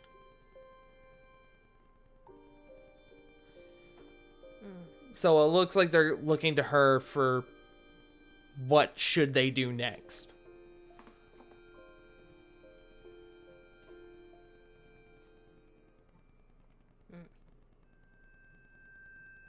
But about an hour goes by. Malfurion is sort of prepped for a proper funeral service. Oh God, And- do they do open casket here? We'll find out. But What Diana, is that, history check? No, sure. I'm joking. We'll call it a religion check. I just kind of was just gonna wait for you to describe it. If Oh, you okay. want me to, I can. It's up to you. just go on ahead. I didn't Okay. remember. Go ahead. Diana eventually starts giving people instructions as to like what to do next, how to prepare the building for the ceremony, people to contact, and she asks you, Corey, to actually go and inform the rest of the group. Ah. What do you... How can we best help you? Do you want us to just stay by the wayside? Me check in on you every now and again? I would like that. Just... Oddly enough, it's... Like, I'm upset, but I don't feel like... I don't feel like it's hitting as much as it should. Is that weird? Cora kind of looks off to the side, her brow a bit furrowed, and looks back. Grief, especially when it comes to illnesses, is weird. Especially with terminal diagnoses I've read, that we as people, when we receive a terminal diagnosis for like a friend or someone we really respect and hold in high regard, to us they kind of almost die right then. That's why healers and such need to be trained to handle that.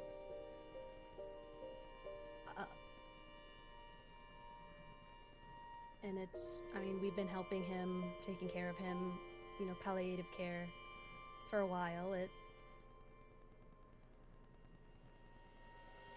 When you expect it, and when it finally happens, are complicated feelings. It's okay. You're not heartless or anything. And she pulls Diane into a hug. As you pull her into a hug, it's a few moments of quiet, and then you feel her sort of like grip the back of your clothing and just sort of gently begin sobbing into your shoulder. Corey will pat her back and listen if she says anything, just trying to be supportive. She doesn't really say anything for a couple minutes, and eventually she sort of calms down a bit more, sort of pulls away slightly, kind of wipes her eyes. She goes, I thank you for everything that you're doing. Of course. You're welcome. The plan is to go ahead and have his funeral service tonight, as most of the people in attendance are going to be those who can get here magically, and the rest are people in town. There's no real point on waiting. Yeah. Imagine did you want the...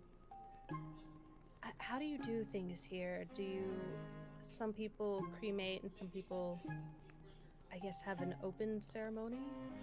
He will be, he'll be placed in a reserved spot for him under the Ekodea, much like how Aurelia was and all the archpriests before them.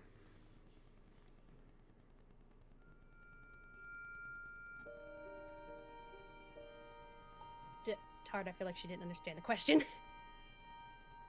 What do you mean? So he's being buried. Is it closed or open? Because that's a... Like, closed or open casket funeral? Or like... Yes. It is an open casket funeral. Oh. Ah, okay. They have embalmers here, yeah? They do. Okay, yeah, that's another thing. Okay. I was like, Corey wouldn't need help with that. I was looking at her wisdom, was like, can she help? I mean, she's got a +8. Oh, wait! Psh, archpriest. They got people taking care of that. Actually, let's see. Let's see what Diana decides to do. If it's an open or closed casket funeral. We'll roll percentage dice. It didn't affect his face, did it? No, it did not. I thought so. So I rolled the dice, but I didn't declare what it actually was yet. Fucking idiot. Alright. Nerd! Yeah, I know. Okay. Yeah, it's gonna be an open casket funeral. Which if I went with my original roll after or before I declared it, it would have been closed casket. Yeah. But So Corey kind of doesn't pull her back in, but like reaches for a hand, I guess. she takes it. Do you... How are... And she sighs. She'll ask that question later.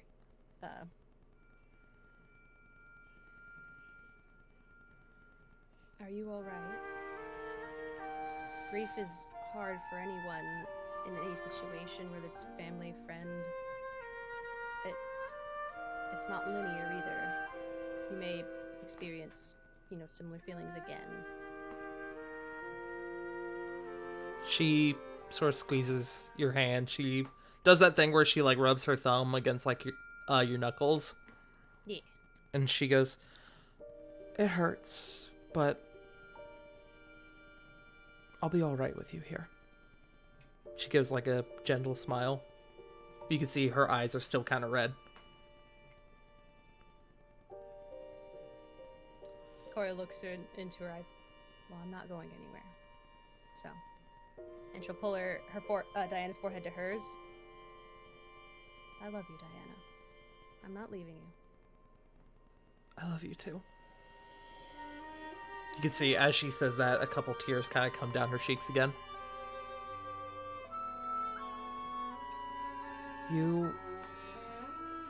I need you to go tell the others. If they want to attend, they can. They don't need to. And I need to... I have to prepare my speech for tonight. I'll be there with tea and food. Thank you. Of course. And she'll give her a peck on the forehead and turn to leave. Before you turn to Before the leave, she Yeah. tightens her grip on your hand, and she, for the first time, Diana's not really like assertive in your relationship, but for the first time, she like truly like pulls you back and gives you just this very deep, passionate kiss. Aww. She doesn't say anything, and then you two sort of separate, and she sort of lingers on your hand a little bit before she lets you go. The rest of you, Corey comes and tells you all about the fate of Father Malfurion, and you all are invited to the funeral.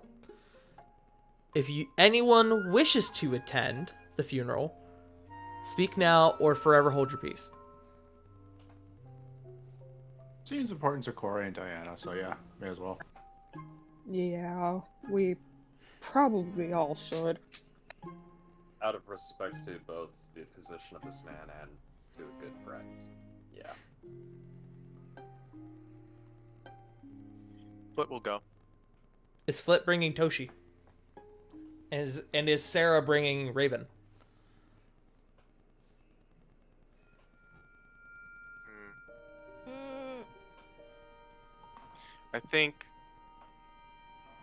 I think I would bring Toshi, but I would ask him to kind of hide himself as best he could.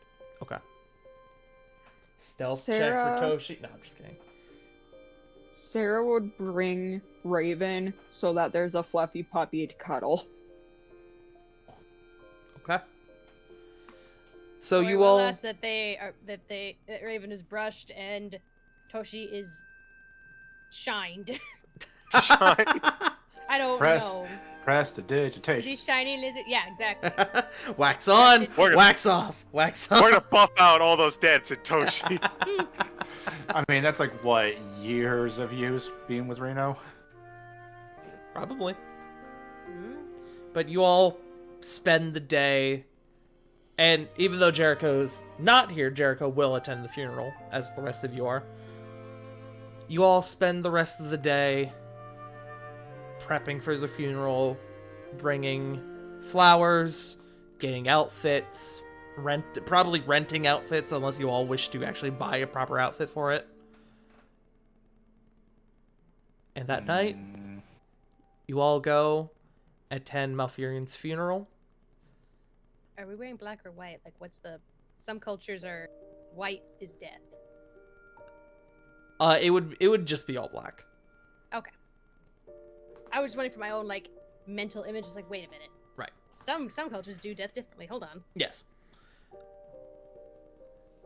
But you all go and you attend Malfurion's funeral. Anyone who wants to make a perception check can. Sure. As you look around, as you all enter the main chamber of the Echodea, and it is just packed with people. 15. Unless you want to use my passive. Perception. 17 for Sarah. 19. 25. I said 17. Oh, sorry. It might have... Oopsie. You all sort of looking around see that there are, obviously, as I said before, a lot of people in this room. But some of you with like the higher checks start seeing more specific individuals. Some of you see like Tristan Vandalar is there. Cedric came back specifically for the wedding. The members of the Vanir Guard are there. People who you don't necessarily recognize, but who do look important. Other like priests, like high-ranking priests who have like their like fancy like themed robes for whatever god they represent are there in attendance. And it just seems to be this huge conglomeration of political leaders, religious leaders, there are some nobles there, and there are a lot of people from Dragon's Reach, just like regular people who are there. And you do notice that not everyone is in like proper funeral attire, especially not like the standard people, but most, if not all, of the higher ranking quote unquote people do have some sort of funeral attire.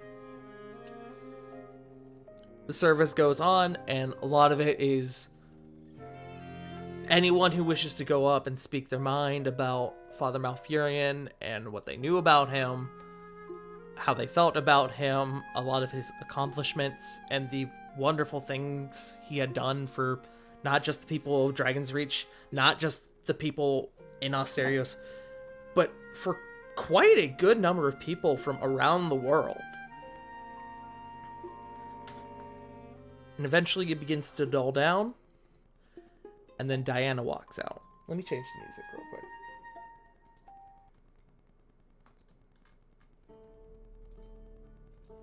Diana walks out wearing her...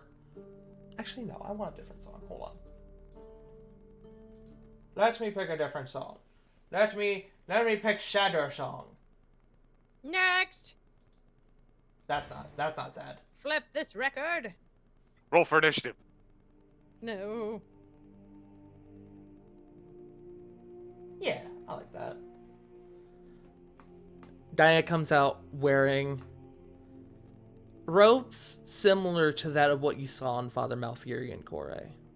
These long flowing robes with poofier, like thicker, almost like kimono-esque sleeves, like the really like big sleeves.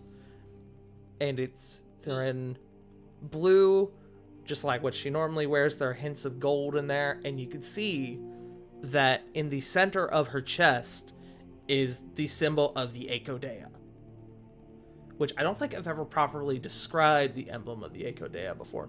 But the Echodea's emblem is a chalice, and then there appears to be a small bouquet of flowers kind of like draped across the top of it, like 3 flowers. You can't quite tell what kind of flowers they are. They may be roses, but it's kind of indiscriminate. But Diana walks over and she sort of takes her place where everyone before her came up to speak. She turns to everybody. And as she speaks, and as the people have spoken before her, it sort of echoes out throughout the entire chamber. She goes, "Hello. If you do not know me, my name is Diana LeBlanc. And as many of you may know, I am next in line for the role of Archpriest.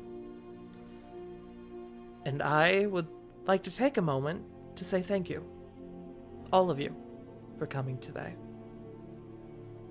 I like to think that Father Malfurion would be ecstatic to see so many fair folks here for a common purpose." And she, you could see her physically take a bow, as if she's bowing to everyone in attendance. "And I know that I am grateful that so many kind hearts could be here to see him off. Important figures from around our fair nation." She looks over to your group. "Kind friends, various religious leaders and their followers, and even residents of this great city that we live in. You all have my highest thanks, and I know that Father Malfurion would have loved to see each and every one of you one last time. Father Patrick Edward Malfurion was, in a word, wonderful. He was kind, intelligent. He was never afraid to share his mind or exchange his wisdom. But most importantly, he was genuine. One of the most genuine individuals I've ever known. A few of you who are close to me," and you can see as she is reading this section, she seems not on edge, but she seems a tad more tense than she was before. A few of you... Yes. Sorry for interrupting. You're good. But just lightly humming something, Corbin will give Diana inspiration. Okay. A few of you who are close to me know this already, but I suffered a terrible injury somewhat recently. I had learned to accept my injury, my deformity, if one may even call it that. But when I came to see Malfurion, he didn't hesitate. He insisted that he help me, and with his help, and you can see, your group can see that she, is looking down at the arm that she lost, specifically her left arm. With his help, it was almost as if it had never happened. I can't begin to think of how I will live up to his wisdom and his grace, but Queen Aragon entrusted me with this position. And I promise to each and every one of you, I swear upon every bit of the person that I am, that I will do everything in my power to not let any of you down. I will spend every ounce of the power that I have to make them both proud. Thank you all for coming today." She bows, and then she walks over to Malfurion, and she casts a spell. She, gently places her hand on the center of Malfurion's chest and casts a spell. And then, after she does that, she reaches over and she closes the casket. And then you see a few individuals, a few priests, kind of come over and begin getting ready to move the casket. Let me make a performance roll really quick. Oh, beautiful. What's your bardic inspiration, Corbin? 1d8. 1d8. Fucking hell. That's really good. with a 24. You all can kind of look around, and you can see that so many people are visibly moved by this exchange that Diana just had, by her speech and her genuine emotion. Eventually, the service comes to an end. Many people leave, but some of them stay around to sort of talk amongst each other. And Diana sort of comes over to your group. She comes over to you, Corey, and she sort of just like instinctively takes your hand. She'll squeeze Diana's hand. You did amazing. Thank you. It's kind of odd to say, but I feel good.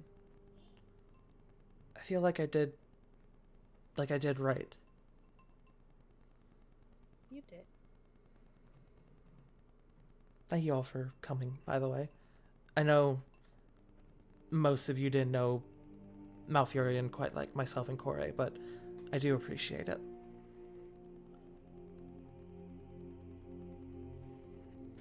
It's no problem whatsoever. He seems close to you, and close to you, close to us, I guess.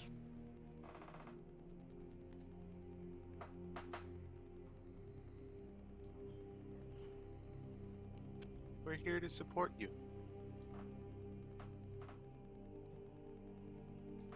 I really appreciate that. You all are wonderful, and I'm very happy to call you all my friends.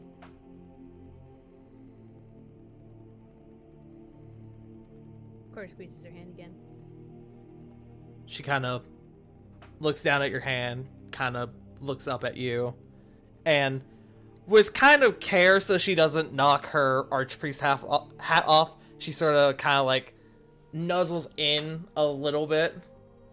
No. And then you see the hat beginning to fall, and she's like, she kind of like readjusts it. That's not gonna work. And so she just kind of leans over and gives you a kiss on the cheek. No. I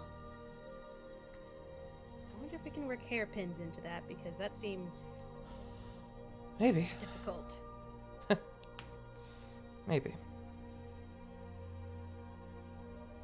I should probably go speak with some of the other guests, but, well, I would say enjoy, but, I mean, nobody really enjoys the funeral, right? True. But I will speak to you all later. And she kind of squeezes your hand again, Corey, and sort of begins to walk off. She goes over and she starts talking with different groups of people. Again, she goes over and speaks with some of like the groups of people that were just kind of people living in the city. But you do see she does also go over and speak to like some of the religious leaders that you all saw beforehand, some of the political leaders. And you all hear Cedric walk up next to you. Well, it's good to see you all doing well. Good to see you, even if under unfortunate circumstances. Right. It's not the best of circumstances, but at least I'm back home, right? How was the field? We're doing what we can. For the most part, it seems that we are able to sort of keep the fort held down for now. Just make sure yours isn't the next funeral we attend. I will do my best. I should go speak with Miss LeBlanc, actually, but if you all need me, I will be in town probably until tomorrow, so.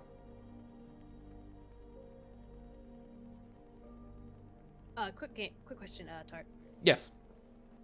Cedric is close to Diana, right? Yes. Thought so. Yes, because Diana is Nexus's godmother. Okay. And she was. I remember she was close to the queen Yeah, she was And under the Nexus. tutelage of the queen for years. Yee.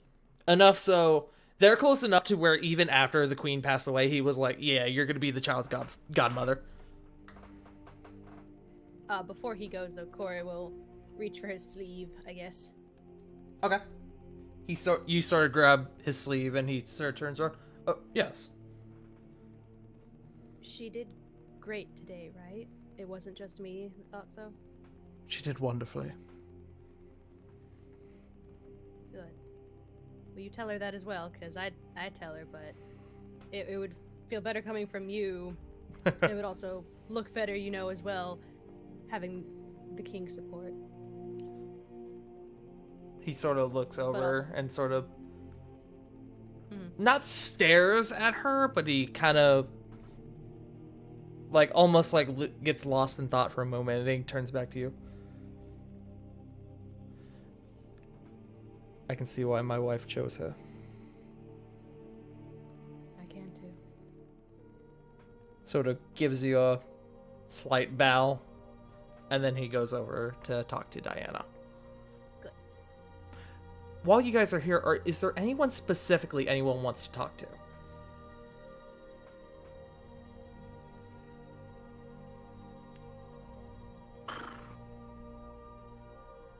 I Going wouldn't know once? who to ask, but I kind of want to know what did she cast on Father Malfurion? I think it was ceremony. Probably. Above game, I'll tell you. Yeah, it was ceremony. What is that? It's a It's a cleric and paladin spell. You can do a Yeah. bunch of stuff. There's like one for there's like a coming of age effect for anyone underaged. It's Barrel literally rice, as wedding it sounds. rice. It's a spell that allows you to cast ceremonies. So for one example, you can cast it to bless water to make a vial of holy water. There's one called funeral rite, and it's you touch one corpse, and for the next 7 days, the target can't become undead by any means short of a wish spell. Okay.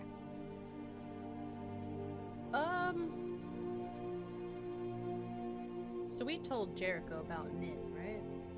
Yes, Jericho is aware. Do have And as far have as you all guard- could tell, looking around, Nin is not in attendance. I was Better about to fucking not ask. be. I was Is about to ask. there any way we could ask the guards if they'll be guarding the grave site for a while? I will say you don't even need to ask. After the incident that happened with Queen Aragon, since her body, was taken, the Akodea's mortuary is completely under guard. 24 hours a day. Good deal. And if it wasn't already, that would most certainly be Diana's first decree as Archpriest. Yup. That makes Good sense. deal. Yo, oh yeah. But she's not technically Archpriest yet. True. As Did she Corey have a learned, confirmation or something? as Corey heard earlier, her official coronation would be the Asterius Winter Gala. Ah, yes, that's right. But if nobody has anybody to speak to, going once, going twice. I heard some Yeah. uhs. You know, Go ahead, Joe. go ahead. I'm trying to remember what this person's name is. Considering circumstances and everything else, I'd like to see if I can find a few familiar faces from the Divine Isles. Okay, make me an investigation check. No, I'll just call it a perception check. Okie dokie. Actually, you know what? I'll just take your 19 if that's okay. If that's cool with Okay. you. Yeah, no, that's awesome. You are able to come across Esmeralda, obviously. But then you find that the Tavor family is also here. One family that you are quite familiar with. I believe we discussed when we were going over your backstory. I do believe so, actually. Specifically, you find Artia Tavor. Oh, okay, that's...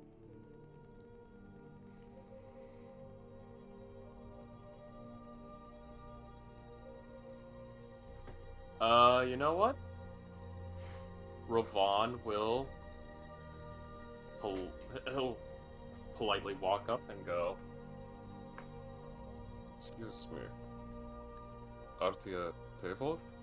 She sort of turns and she sees you, and she seems a bit confused at first, and then you see a look of recognition come across her face, and she goes, "Ah, Ravan Sionis. I wasn't expecting that you would be here in attendance. Is your family here?"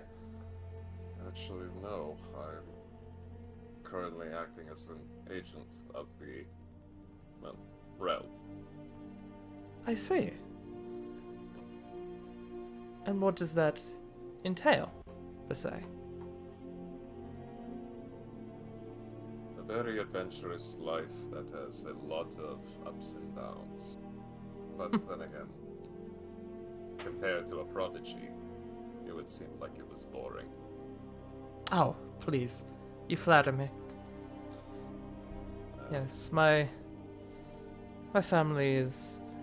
My family, specifically my mother and father, were very familiar with Malfurion. I've never actually quite met him. And Ravon, you would know that she's about your age, so that kind of checks out that she wouldn't properly have met Malfurion.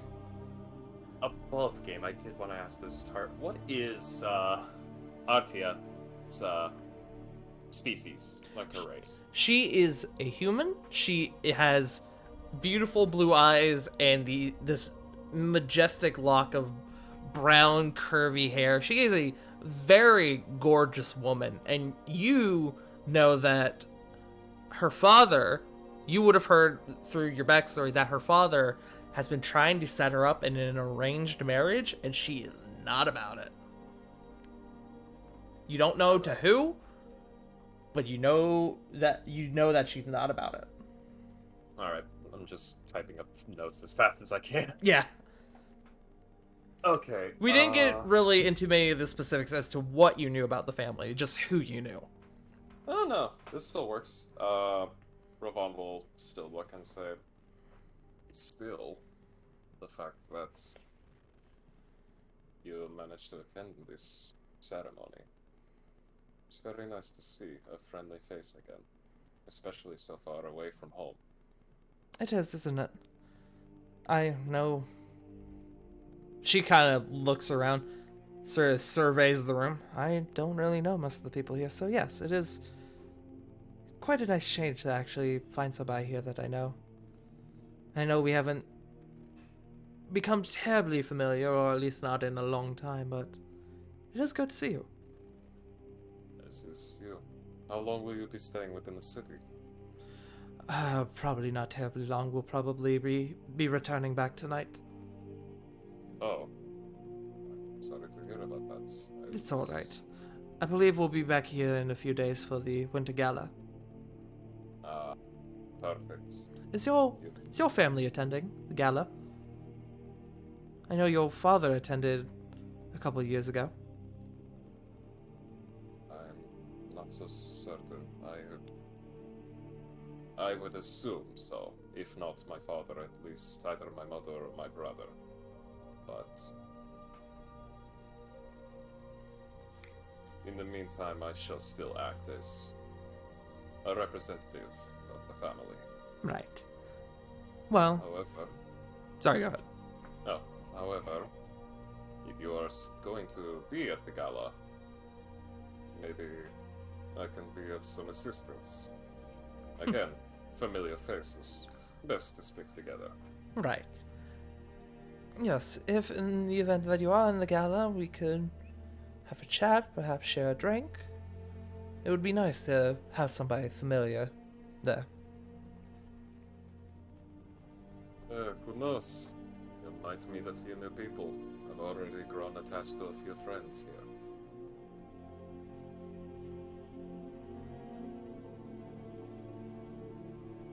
Other She- than that, She sort of looks around the room again. I know you said your family didn't come to the funeral. Are they alright?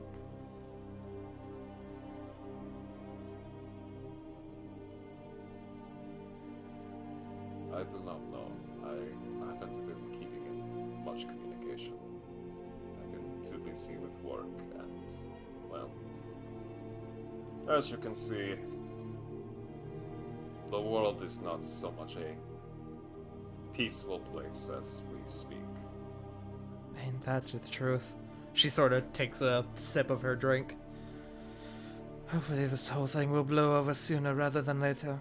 There have been reports that apparently orc warboats have been passing the Divine Isles. I don't know how truthful they are, though. Keep me informed about that. If that is the case, I need to prepare for more problematic circumstances at hand. But then again, I understand that you're also dealing with some hecticness. How deep into those books are you with that research of yours? Oh, you don't know the half of it. It takes up most of my time nowadays when, frankly, I could be spending that doing, well, literally anything else.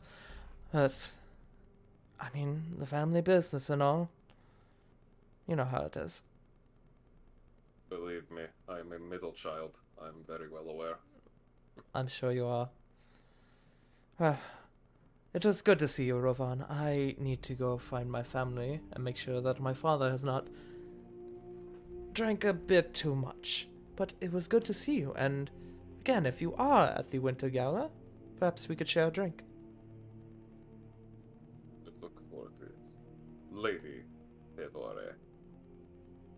She sort of gives a gentle, like a light nod, and then she sort of walks off to go find her family. Look smart and street smart. They grow up quickly. And walks away. Anyone else who would like to find someone specific to talk to?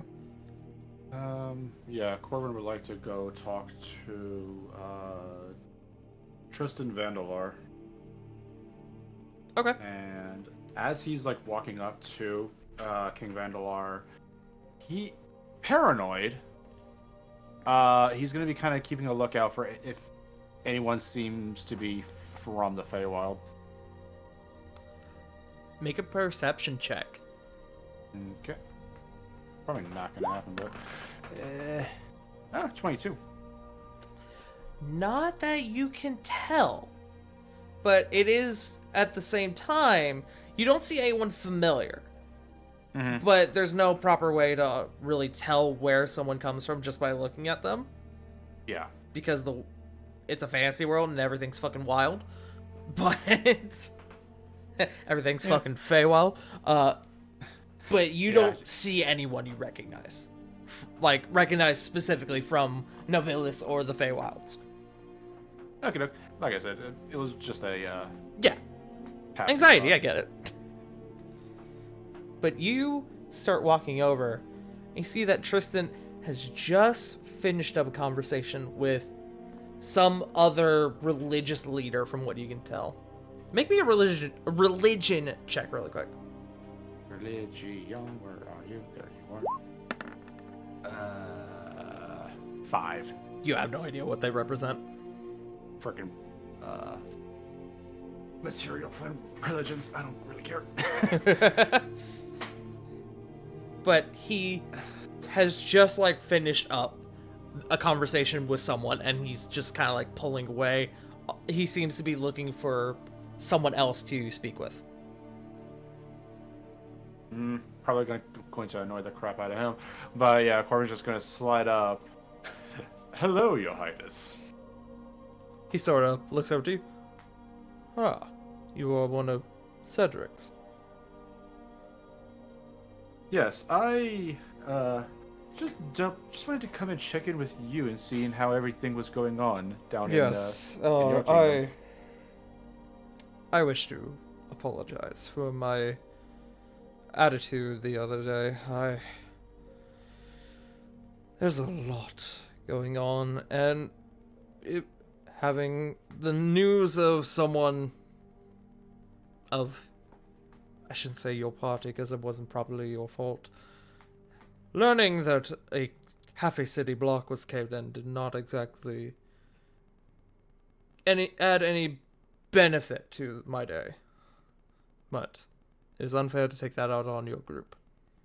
So I do offer my sincerest apologies. It's accepted, but honestly, it was somewhat. Well, it was fair. You have a whole mess of people to worry about, but I'll let everyone know that you extended it. I thank you. Have you guys uncovered anything from the wreckage? We've uncovered a lot of bodies. It appeared that just about everyone that was in the dungeon that you all had intercepted, looks like just about everyone was stuck in there. Nobody made it out. Good thing we got all the hostages out. So Indeed. even a probably mostly nude person that probably had like antlers or something on. He sort of looks at you quizzically. Not that I could tell. Why? Do you have information? Yes. Apparently, in this cult that we've been investigating, there are people like that who use a form of blood magic called adjudicators.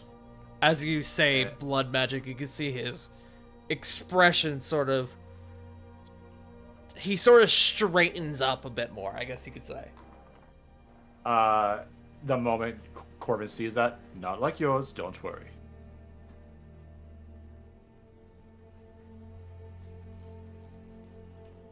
Just kind of looks at you, waiting for you to continue.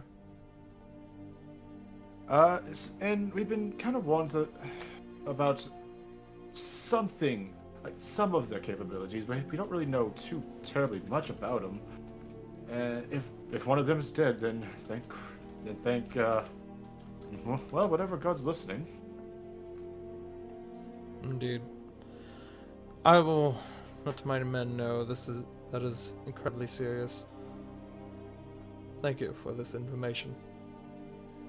No problem. We're just trying to help whenever we can. Hopefully the next time we meet will be on more amicable circumstances. Well, if you're attending the gala, we'll be definitely dressed a lot better than this. He just kind of looks down towards his probably not as fancy funeral attire. Ah, well, I will be in attendance, so if you come and find me, I'm sure we can have a more pleasant conversation. Oh, I know a couple of people who would definitely accept your apology over a drinking contest. Looks directly at Corey and then Jericho. He actually kind of points them out too. Yeah, that one there, she can hold her liquor better than anybody I know. The bigger one there, definitely on the paw. Points towards Rovan, a bit of a lightweight, that one. He sort of kind of breaks a smirk. I will keep that in mind. Call out. But I need to go and speak with a few others before I leave. Thank you for coming to speak with me. Of course. Give my regards to the rest of your group. Oh, most definitely. And as Corbin leaves, he's going to try and at least talk to as many people as he can, mostly to establish some form of familiarity for the sending spell. Okay. Roll me a charisma check. 21. 21. Okay.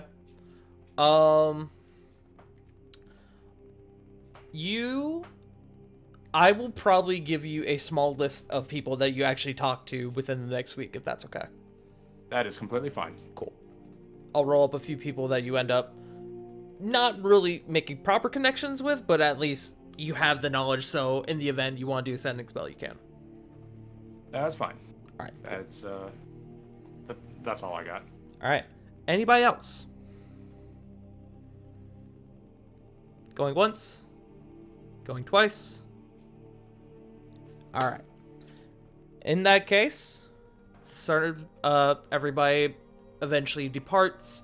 A lot of the people who came from other nations are warped back in some regard. As you all learn, there is a teleportation circle in the Akodea. You all sort of learn this during the surface because a lot of people teleported into the Akodea. But a lot of people depart, a lot of people leave the building and go out into the city. You guys go, enjoy a long rest. Kore, as you and Diana sort of bunk down for the night again, Diana sort of takes off her hat, puts it on her... What's the word I'm looking for? Dresser? No, the rack. Not like a mannequin. I about to say, you better not tell me there's a mannequin in our No, goddamn room. what's That is the- not staying. The big fucking like cross thing for clothes. What am I? I know what What? you're talking about. I am also Oh. blanking on the name of that. A coat rack? Whatever. You know what I'm talking Sure. about. For now, it shall remain a mannequin. Should that not go to a... Sorry, this is actually Corey saying this. Love, does that not need to go in a special room or something? Why? It's mine. No, I know. I didn't know if ceremonial wear must be kept somewhere. Oh, this is not traditionally ceremonial. This is what I will be wearing most days. Ah. Yeah. Well, I guess that's all over then. And as she's talking to you, she's like beginning to undress. Sort of just getting out of the big robes that she's wearing. Are those heavy? No, Or is the hat heavy? no, they're not heavy. It's just a lot to wear at one time. I'll get used to it. As she does, Corey will pat the spot in front of her on the bed, and like motion to like rub her shoulders. Say, come here. You work hard. She sort of smiles and she sort of comes over and sits in front of you. What a day, huh? It was. I mean, you did amazing, though. Did Cedric tell you? He did. He almost made me cry again. No. At least this one would have been a happier cry. Yeah.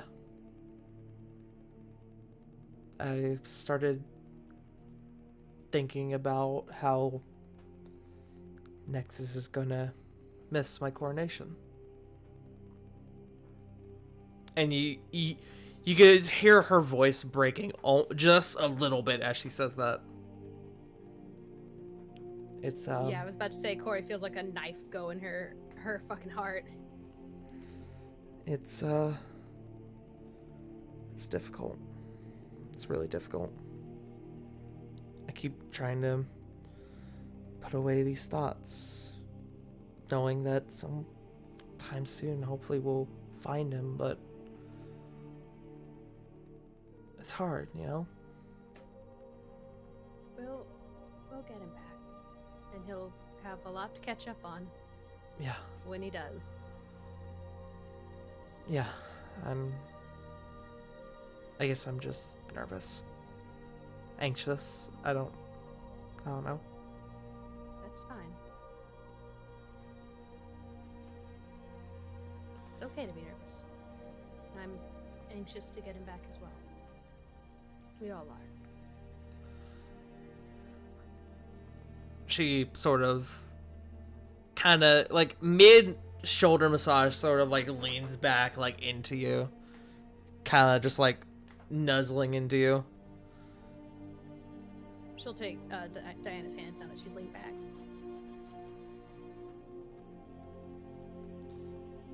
It's her turn to rub her thumb over Diana's knuckles. Okay. I want to thank you for so many things, but I don't even know where to begin. You've done so much for me.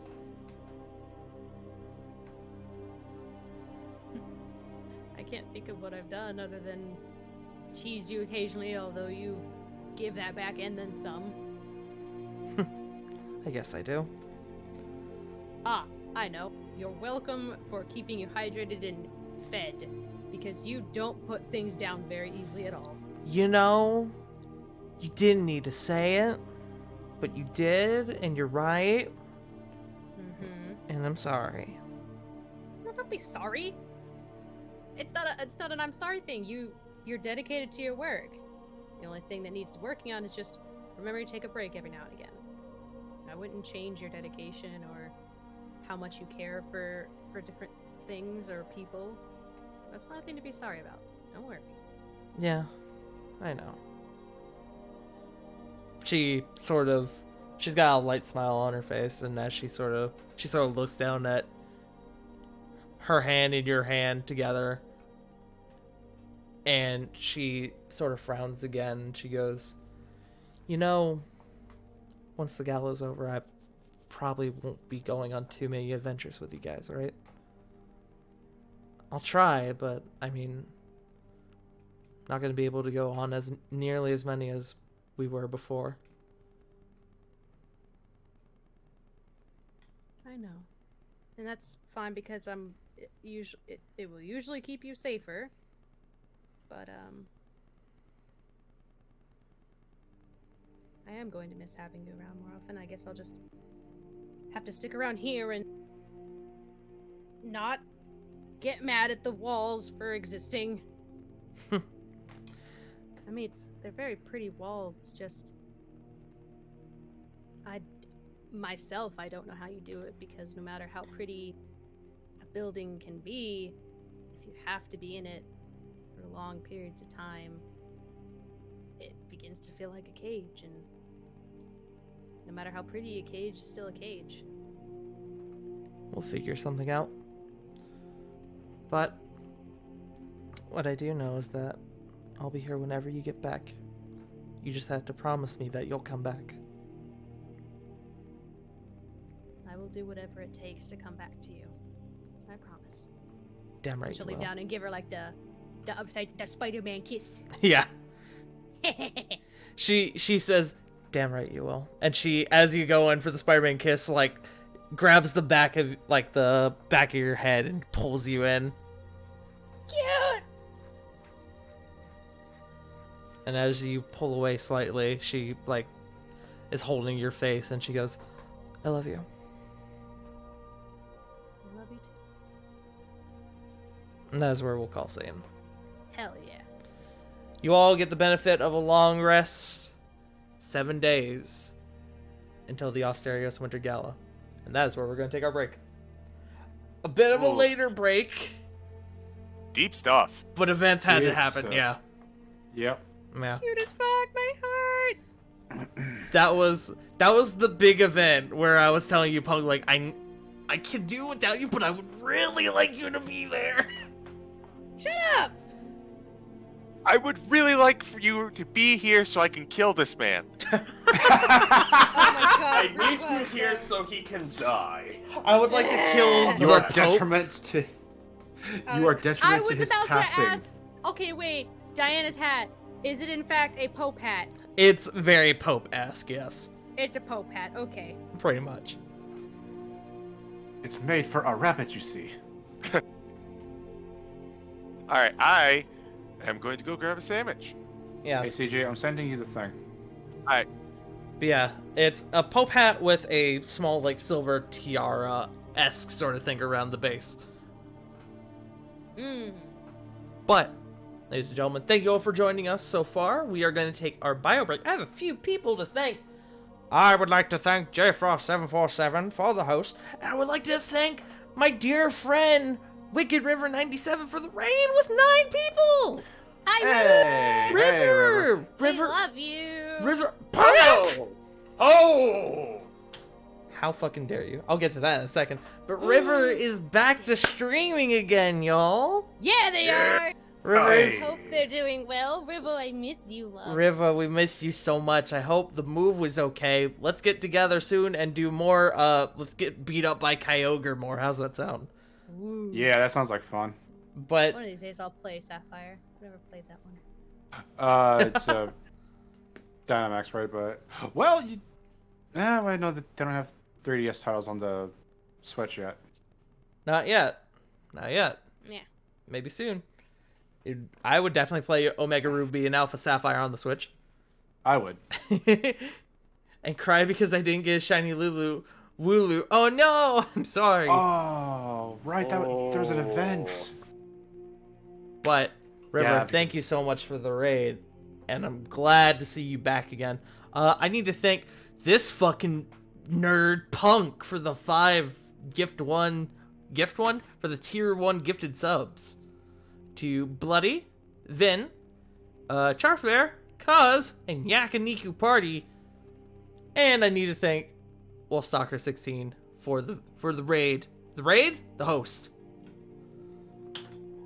I keep forgetting to host at the beginning of the session.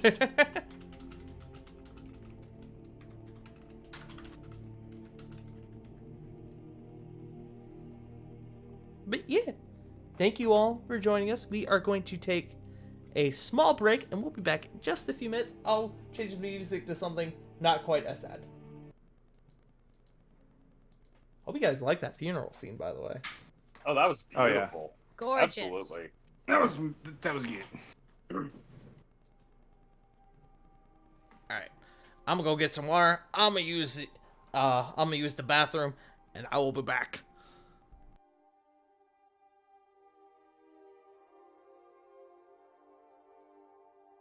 Nothing quite like late night bologna and cheese sandwich.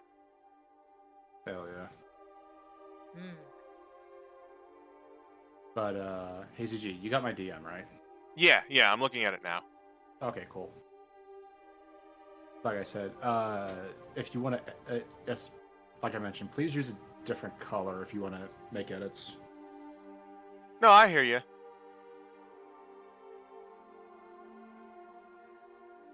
I guess for context, I'm working on a thing for the Maelstrom, and I'm going to need like 1,000 people's opinions on it. Also, because I don't want to make it too powerful, because, ew. No one likes to especially- bring the OP homebrew. Yeah, well, it's also because like I don't want. This is already going to take me like months and months of actions to even obtain one bit of it.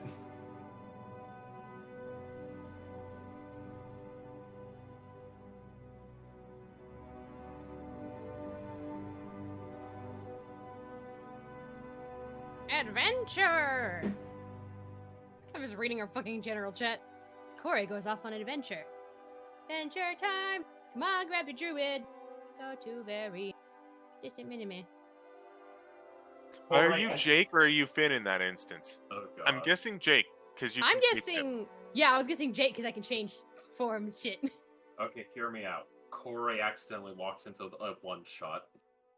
Oh shit. Hello, tiny little person. How can we help Nice. you? Excuse Who the him. fuck are you calling tiny? Cast enlarge on herself. Yay, big Who's tiny now, friend! Yeah. bitch? Okay, you just all you did was excite him. I'm just gonna be over here. I am going to hug this friend. Come, friendo. We shall Look, go they're on many friend-shaped. adventures. Friendly mushroom. No wait, that's Chip. That's Chip. Yeah. Yeah. I mean, Mushy giant friend. Oh my god, we cast enlarge on Chip. I think he'd be about the same height as Jericho. Hold on. Oh no. No, you're right. Yeah, Bro Jericho. Is he's like what, like 3 foot even? You gotta be I careful. think that makes him a small creature, right? I believe so, yes. Also, you gotta be careful when casting enlarge on Chip in certain rooms. There's not really much room for him to grow. I hate you. Fucking. I not hate bad. you. Not bad. I like That that was a one. good one. I like that one. If only you had remembered it during the joke bit. Yeah. I don't know. I really liked yours though. Yeah, it was. Look, you got that with knick-knack paddywhack, okay? All right. Yup, I yup. really liked yours. Yeah, CG. The one you Again. found. No credit on this one. I know, claim but nothing. you found it, and it was so good. You picked such a good one. See, I just went to DM Dad Jokes subreddit. And it was a tie between that one and hang on, I'm pulling it up. Come on, internet. Okay, here we go. You know, they say generally horny bards surprise us all today by using their jack of all trades ability in a unique way. Shame to know that I actually have a guy named All Trades. I'll tell you where I got mine. From the comedic genius that is Colin Mockery. Oh, that's a good source. That is a good source. Hmm. Comedic fucking genius. Oh, I really should start rewatching that series. Maybe I'll do it. Maybe I'll do it now that I'm like watching videos on my television more. I don't know. Thoughts for later. Yeah. Okay, hear me out. Here's a really dumb one. What do you call a demon rag that gets washed? What? Baphomet. Ah.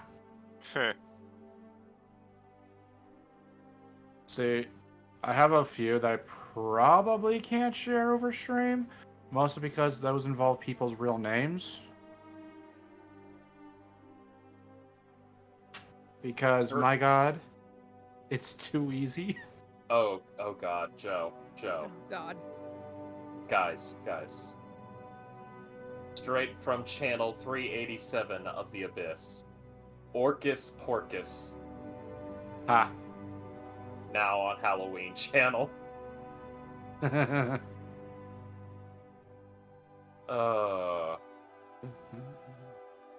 Also, good idea for the spa day. Oh yeah, most definitely. Yeah. Good I was idea. hoping y'all would like that. Yeah, good pick. We haven't been spoiled in a while. Okay. I say the group bath in the onsen episode was fucking great. Mm-hmm. So now we got a spa one. Let's see. It Haven't just been spoiled in a while, huh? We just got probably 100 gold worth of. Hello. God damn it!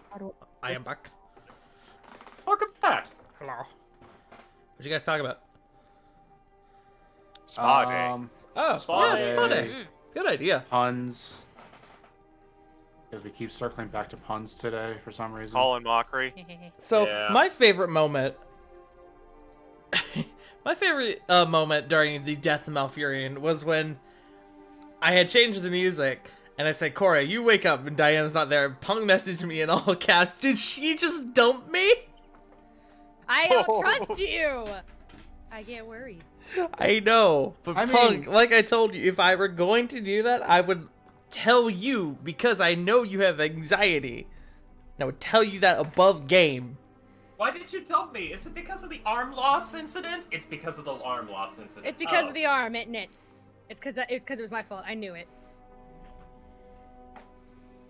Yes, yes, Corey. It's because of the arm. How can you ask for my hand in marriage when I don't even have a bloody arm? No. She has an arm. It got fixed. It did get fixed. It did. It just so happens that if it happens again, it's not going to be fixed anymore. I gotta turn Why? you down. All right, are we Why all would you here? do that? Roll call. CG. J Frost. I have slushy. Joe. Hey, Stens, tell Autumn I say hi. It's their cat. Meow. Edie. Punk. Hi. Sarah. Hello. All right, we are all back. So, you guys wake up. Well, the next day comes around, is what I should say. Somebody go ahead and roll me a d20. I think now we reset, so Joe's now doing anyone it. can do it. Yeah. Joe's doing it. 14. 14. Ooh. Okay. Yeah. Cross that out. Ooh. Glad I changed it, so I sent you guys. So glad I changed it from you all wake up.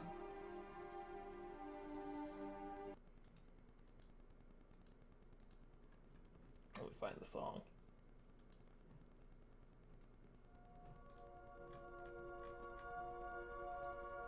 Flit.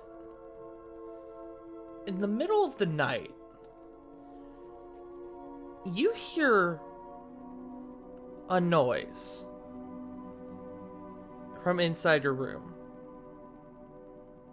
The sound of a floorboard. You wake up. You look. There's nobody in the room.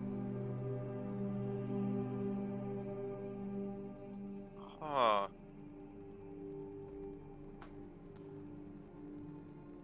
Can I roll a perception? Yes.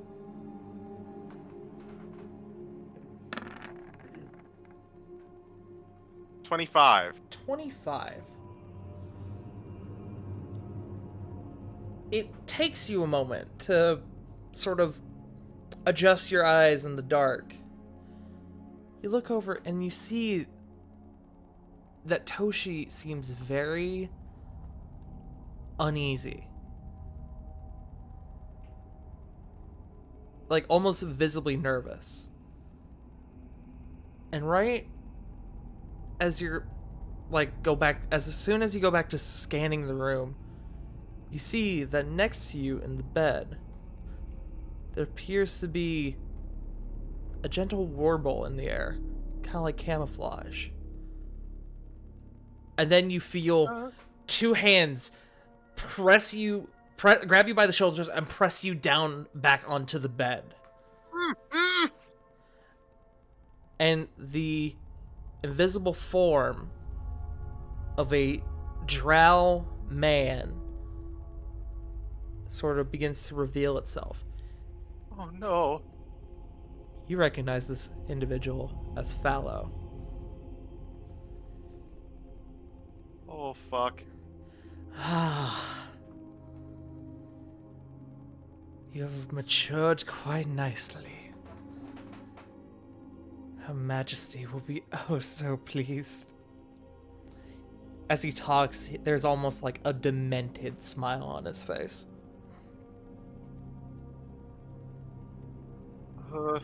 Can I say something? Yes. He's not covering your mouth, so you can do whatever. Okay. Oh boy. So if he's not covering my mouth,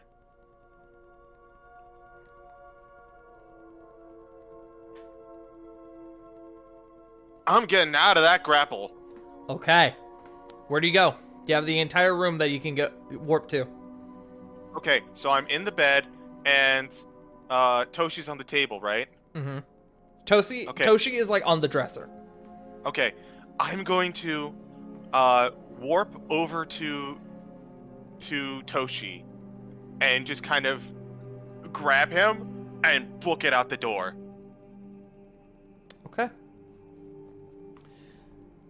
And I'm just going to start screaming as I run through the doors. Help! Help!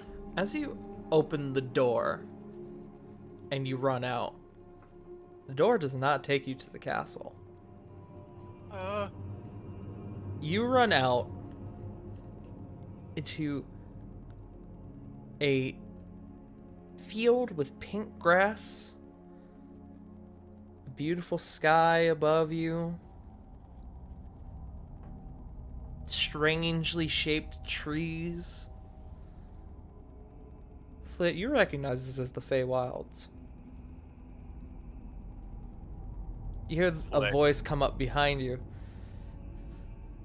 But Flit, it has been so long. Come, Her Majesty awaits. And he sort of gestures off to the distance, and you see a grand city.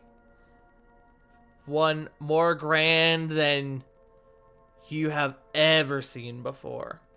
The buildings look like they are almost made of crystal. There are tall structures. And you recognize this as the city you were held as a child. But now you know its name. Navilis.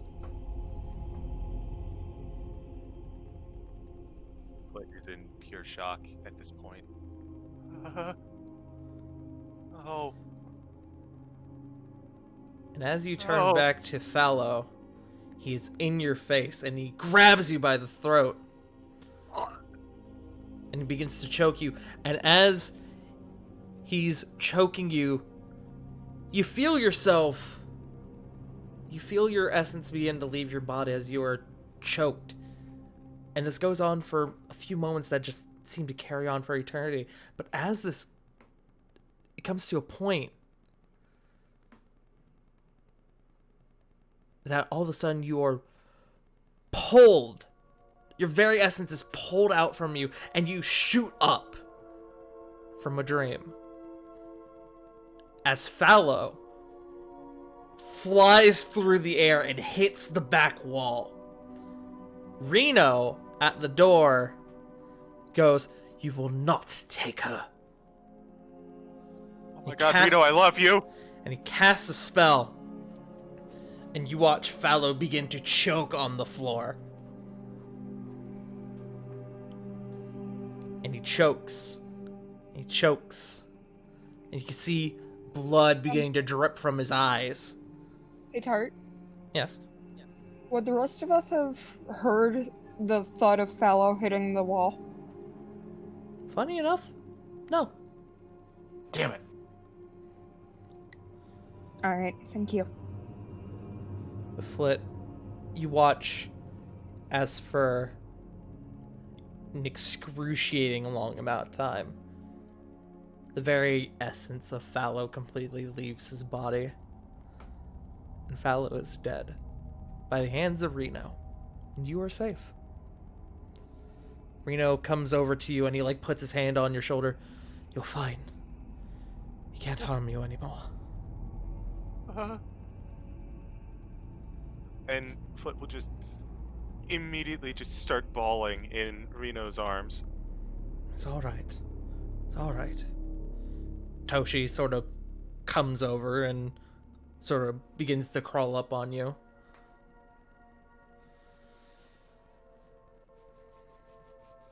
She knows. You know this, right? Yeah. Yeah, I do.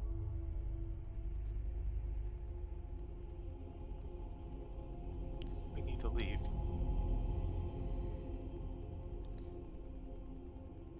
There's no place you can go where she won't find you. So There what has you to need... be. There isn't, Flit. What you need to do is you need to stay with your friends. Because your friends will protect you, just as I have. She will send more. It's inevitable, but as long as you are with your friends, she cannot hurt you.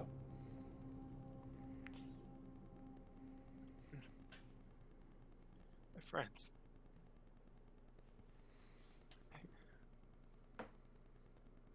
Oh, goodness, thank you, Reno. Of course. And he sort of begins to stand and he turns to Fallow. Flit, you looking at Fallow now. Now that you're not in the absolute adrenaline filled, I won't say panic, but the adrenaline filled stupor that you were in before, you kind of look a bit closer and Fallow looks a lot older than you remember. And you haven't seen him for about 20-ish years, but he looks a lot older. Is this really Fallow? Are you asking me or are you asking Reno? I was gonna ask Reno. I just forgot the voice. Okay. He sort of kneels down next to Fallow and he goes, "It appears to be." He could see he's sort of grabbed Fallow by the chin and is like turning his head. He's so old. Corlador is chosen. What does that mean? It means he was more dedicated to his goddess, his patron, than anyone you will ever meet.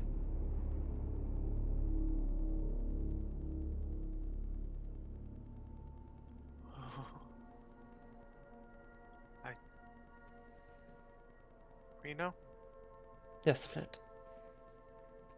you you have a room in the castle, right? I do. You mind if I sleep there tonight? Of course. Come.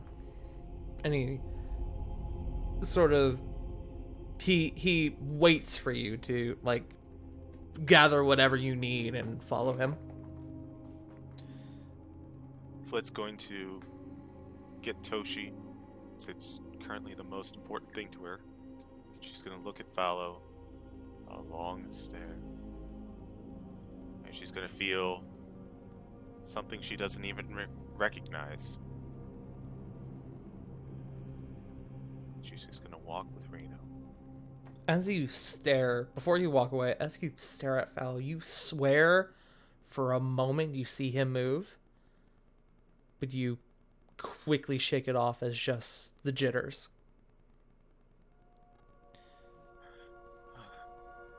He's gone. He's gone. Reno guides you to a wing of the castle that you haven't had too much experience in. You haven't been to this wing of the castle all that often, but he goes up to a door that has a strange arcane symbol on the door. One that you don't quite recognize. And as he opens the door, you see what should be a standard room opens up to this immense magical tower that is just gorgeous. It's filled with incredibly beautiful works of art and furniture and books, so many books. And as you walk inside, Reno turns to you and goes, "This place is in a demiplane. While she may be able to tell that you are here, she should not be able to reach you. Not while I still live."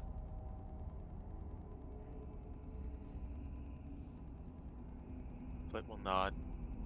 Just stare silently at everything. Make yourself at home. If you need anything, I will be here, but I will be around, but I am going to go make sure that our guest does not return to his master. You stay here.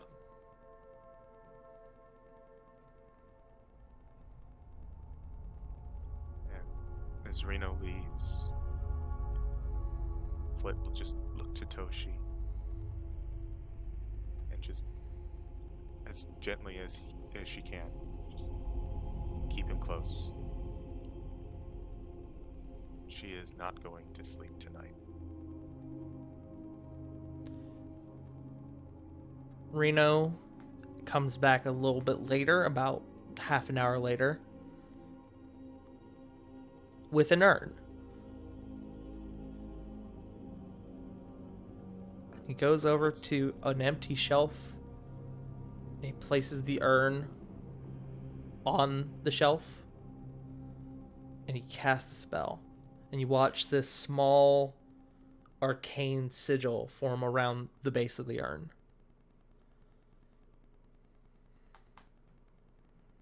What did you do? I made sure he could not come back.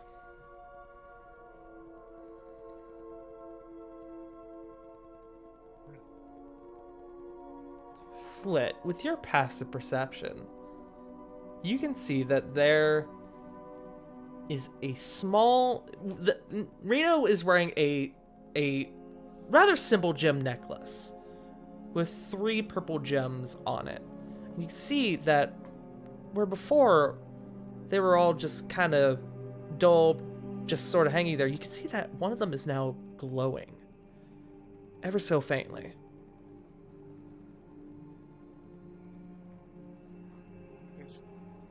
Is what you did, does that have to involve your necklace? It does. But I promise you, he can no longer hurt you.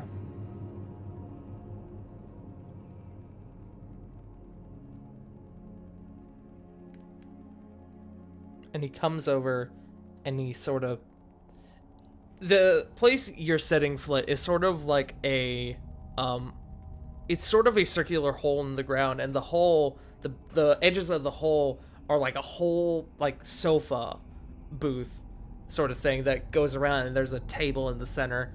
And you can see that under the sofa, there's a small bookshelf that lines, like, all along the entirety of the circle, just under the sofa.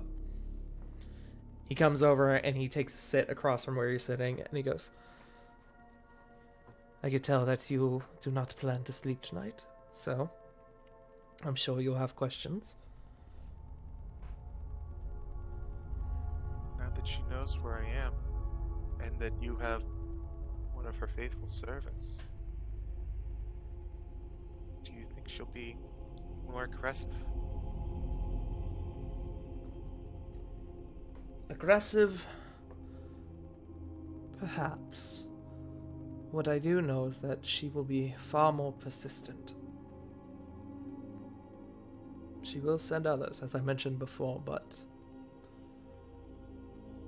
from what I know, I don't think it will be anyone you can't manage.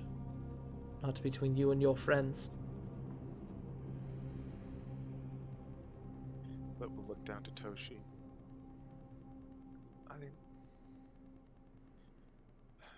I need their help, but the thought of them dying because of me,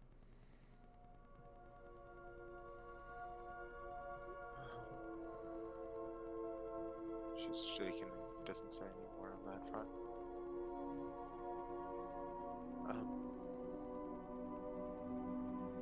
So,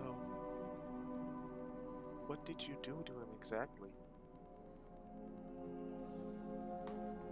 Do you wish for me to be vague, or do you wish for me to give you the specifics? I'd like to think you know me long enough to know the answer to that. Well, he sort of gestures over to the urn. First, I reduced his body to ash, placed it within the urn, and then he reaches and he takes the gem, the glowing gem on his necklace, and his soul is currently held in this gem, so that I may question it. Question it. Sorry.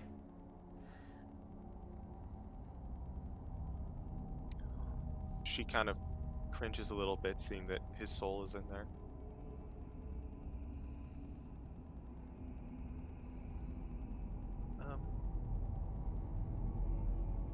I know you said Cor Lador is one of your patrons. Will she do anything to you as a result of this? The worst she could do was take away the power that she gave me, but it's hardly the first time that's ever happened. I doubt it will be the last.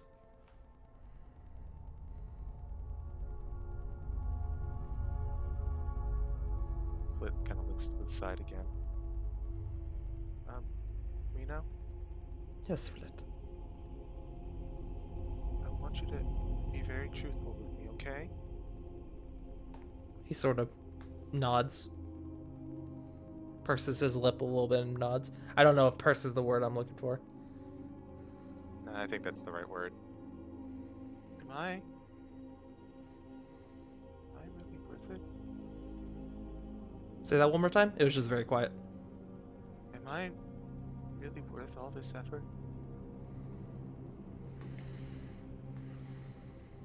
He sort of leans back and he kind of gives you a look. He lets out a little bit of a breath.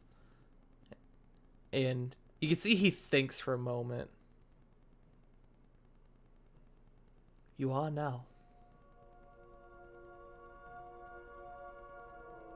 She'll give a slight smile and a single tear will drop. Oh, wait. Did you mean is the work he's putting forth is worth it? Or the... Yeah. Oh, my mistake. I thought you meant is the work Corladora's putting forth worth it. I get it. So with now that I understand what you mean, he looks at you and he goes, absolutely. She smiles a little bit.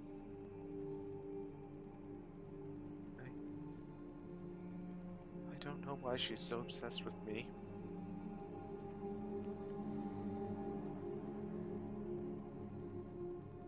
But she kind of steals herself. If she wants me that bad, then she's gonna have to fight for me. He smiles and he looks at you and he goes, he sort of nods and he goes, your friends and I will be there by your side.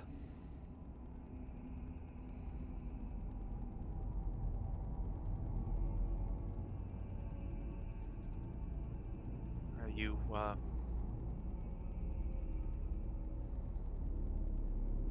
do you think he, pointing to the soul, might be able to tell us? If all goes well, exactly who else that coward has under her thumb?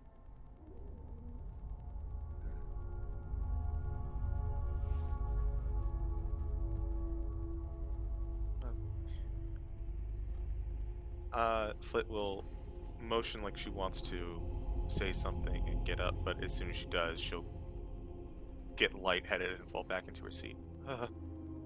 You should, as difficult as it may be, you should try and rest. If you wish, I can bring you some tea. It'd be lovely. He sort of smiles, he nods, and he stands up. And you watch as, instead of walking, he begins to float. And he flies up onto a different floor. And he goes out of your sight. A little while passes and he comes back. He floats down with tea. He hands it to you. He goes, I am going to begin my investigation. The towers is yours to explore, if you wish. And there should be a room prepared for you, should you find the need. But will not. Good night, Flint. Good night, Mina. And he floats up onto another floor and out of your sight. So now, Flit, I ask you, what do you do? Flit can't go to sleep. There's, she's gonna try, but I'll probably just roll a d20 to see if it actually succeeds. Okay. Instead, what she's going to try and do is look through the library and just learn as much as she can about Corladora, the Feywilds, and how to get out of the Feywild. You find a whole section on the Feywilds and Corladora, almost as if it was organized that way. Roll me an investigation check. I would give you advantage, but you were tired. Come on. Flit, I need you to get this one good. That was 7. almost a nat 20. Did you see that? I would have loved that so much. Oh, Damn that it. that hurt to watch. Damn you, dice. If only we had Die Hard dice. True. No. You spend a while kind of combing through some of these books, but it's kind of hard to focus, and especially on some of the stuff that you're already reading is stuff you kind of already know.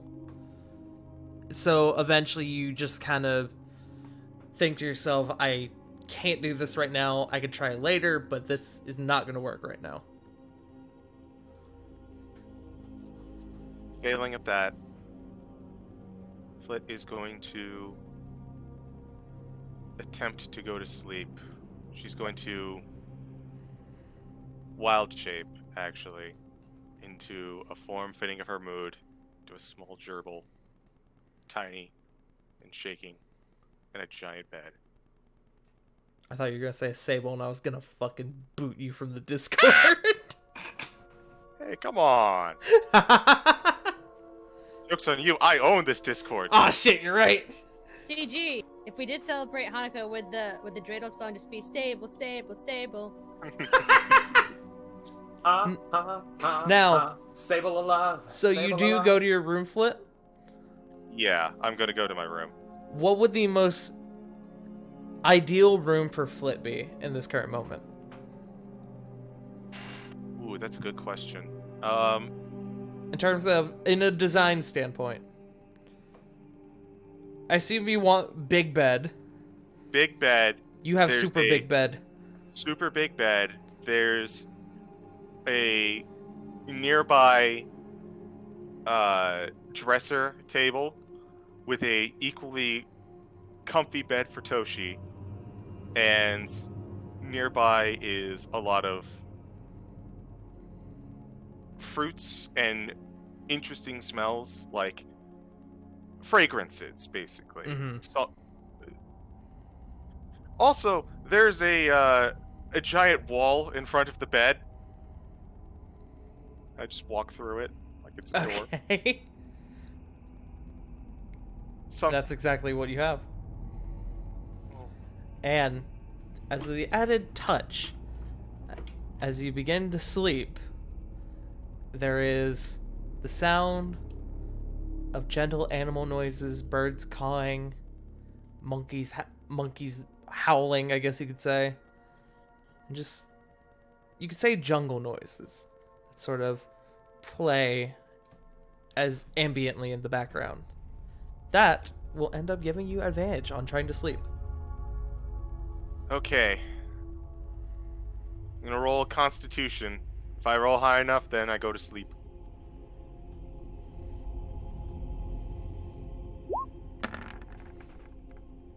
$22. Double 18s. It's difficult, but rest does come to you.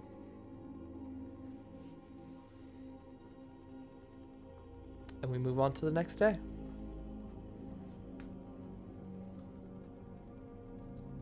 So, the rest of you wake up none the wiser as to what happened the night before. Corey, you and Diana wake up in the Akodea, and as you wake up, it kind of occurs to you that neither of you remember when you fell asleep. You just kind of did. It's like, well, it's one of the best kinds of sleeps where you're cuddled up with your significant other and you just kind of fall asleep. And it's just very nice. Oh, yeah. You just kind of wake up the next morning like, oh, fuck. Oh, yeah. Hell yeah. Good sleep.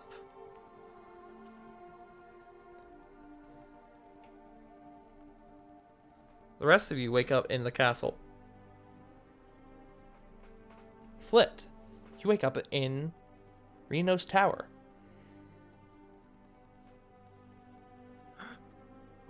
Oh. I'm still here. It is both comforting and presents you with the grim reality that the events of the night before were not a dream. Mm-hmm. But we'll look over to Toshi. Is he still asleep? He is still asleep. Quite comfortably so, actually. You can see he's kind of like laying on his back with his like tongue out and one of his legs is twitching. For the first time since last night, Flit is gonna laugh. It's the most heartfelt she's felt in a long time. As you sort of laugh to yourself, you see Toshi actually sort of stirs awake and sort of sees that you're awake, and he sort of flips over and he sort of skitters on over to you. Skitter. Lem, Lem. now you see what I'm up against, Toshi. But I'll be relying on your friendship going forward. Lem, come on. Let's see if we can do a little better today. Now, Flit, do you go straight for the exit, or do you explore the tower at all before leaving? Well, Flit would like to A, see if Reno's there, and B, try the books one more time. Okay. Go ahead and make your check on the books.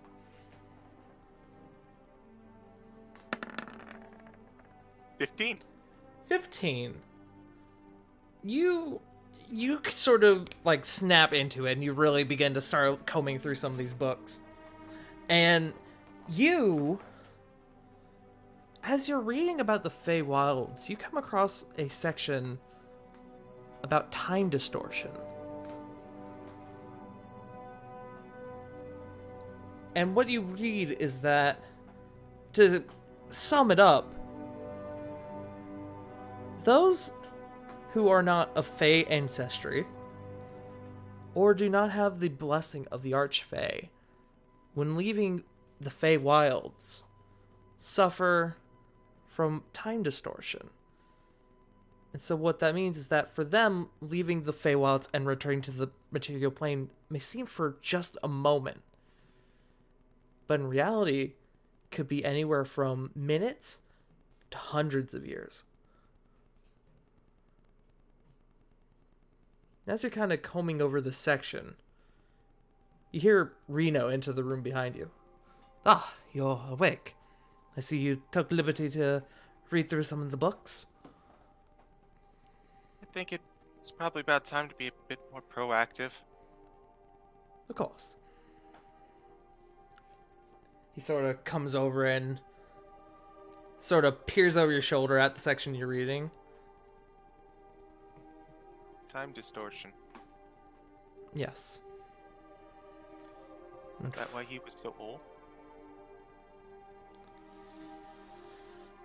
He sort of... You can tell it's not that he was trying to hide it from you. He just... You could tell, because he's not really like hiding it at all. He didn't know how to come about telling you this. But he looks at you and he goes, yes.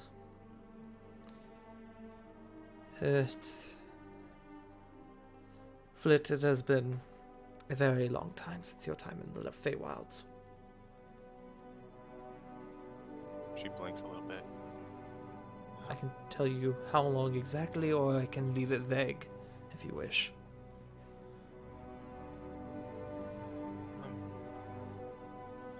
How long exactly?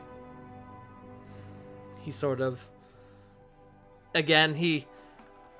like, has this look, I'm like, oh, fuck, here we go. It has been 237 years since your time in the Feywilds. Flit stumbles back and falls to the floor.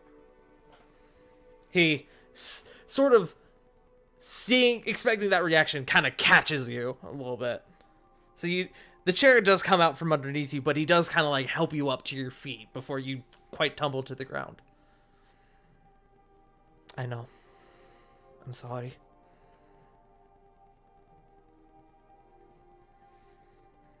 just stares into the distance. I tried.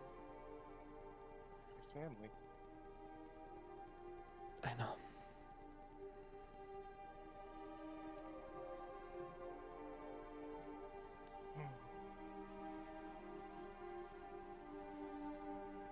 She takes a seat.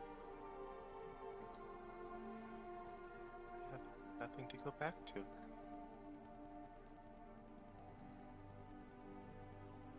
It's not entirely true. And you see that Toshi comes over into your lap and looks up at you. With your passive perception, you can see that Reno is looking directly at Toshi. Toshi? Is he what's left? I told you he would be a good friend to you.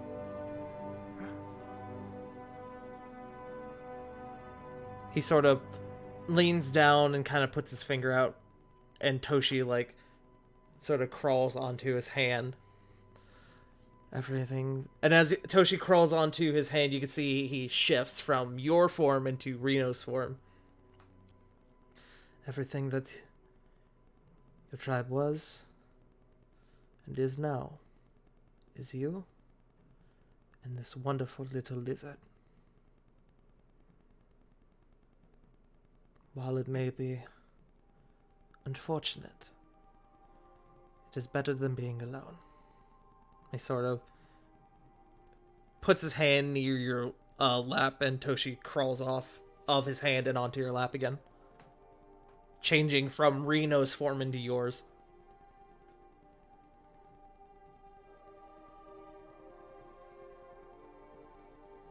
But we'll look down at Toshi. Well, Toshi, guess we've got a legacy to carry on, don't we? You watch as Toshi's tongue shoots out from his mouth, and from down at your lap goes all the way up to your head and lems you on the nose.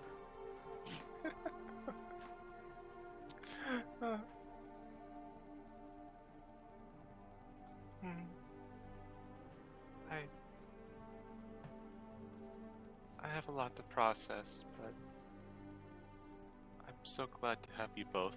I'm so glad to have my friends. It's at that moment that you realize, oh shit, I gotta tell my friends what happened. Oh no, my friends! Oh, they need to know!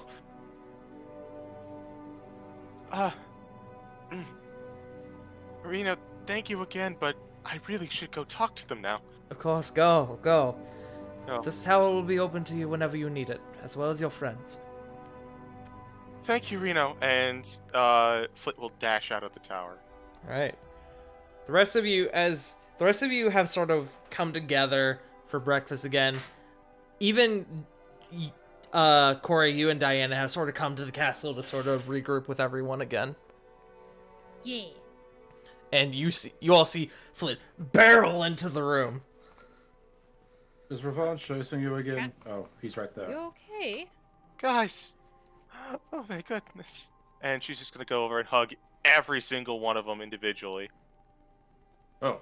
Oh, what's going on? Oh, Wrong? I Flit. appreciate the hug, but what's wrong? And son. Oh. I have so much to tell you. We were only apart for the night. What happened? Foot will pull up a chair. Man, one night sure felt like 237 years, you know what I mean? It really did. Fucking. What?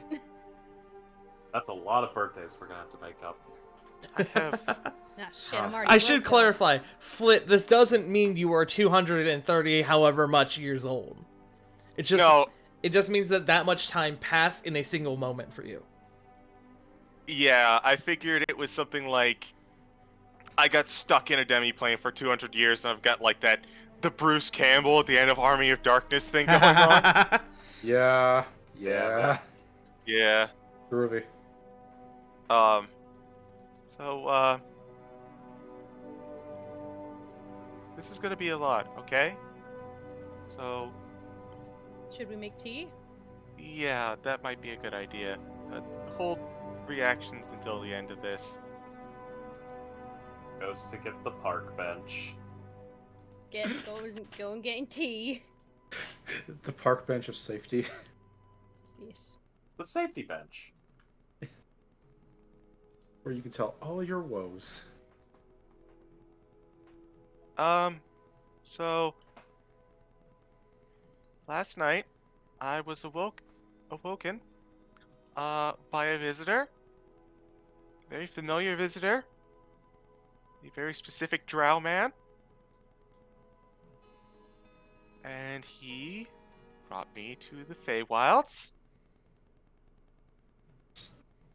So I know Flit said that to save reactions for after, but at that point Corbin spits out his tea. Uh-huh. Too hot? Mm. What?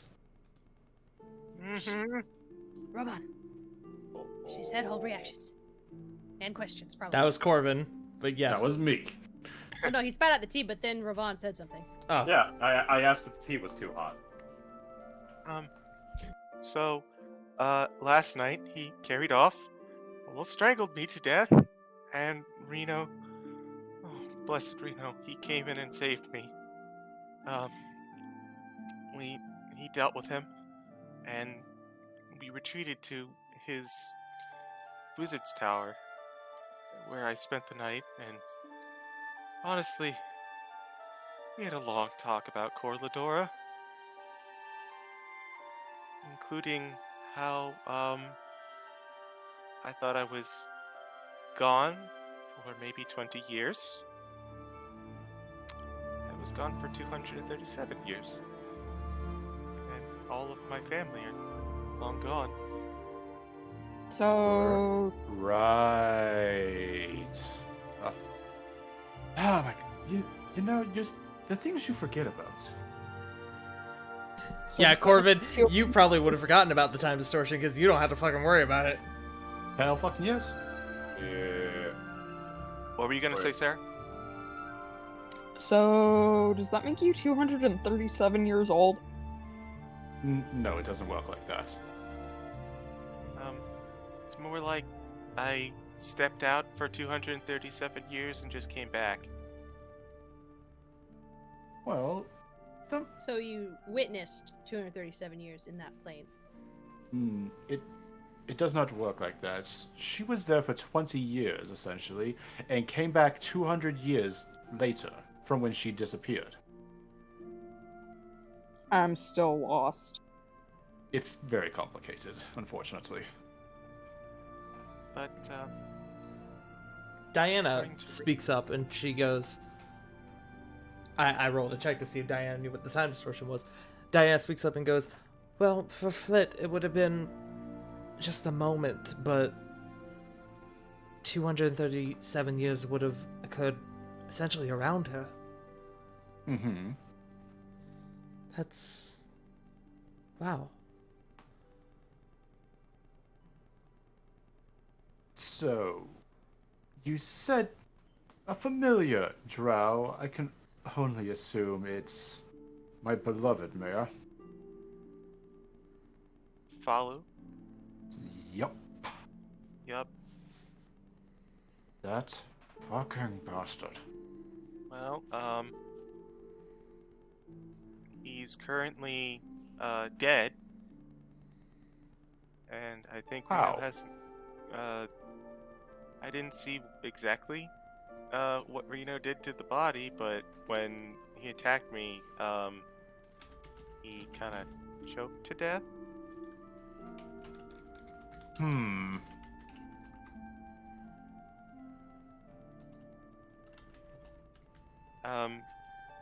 Did I know where he is now. Reno had him for questioning, actually. questioning, you say? Might have his soul.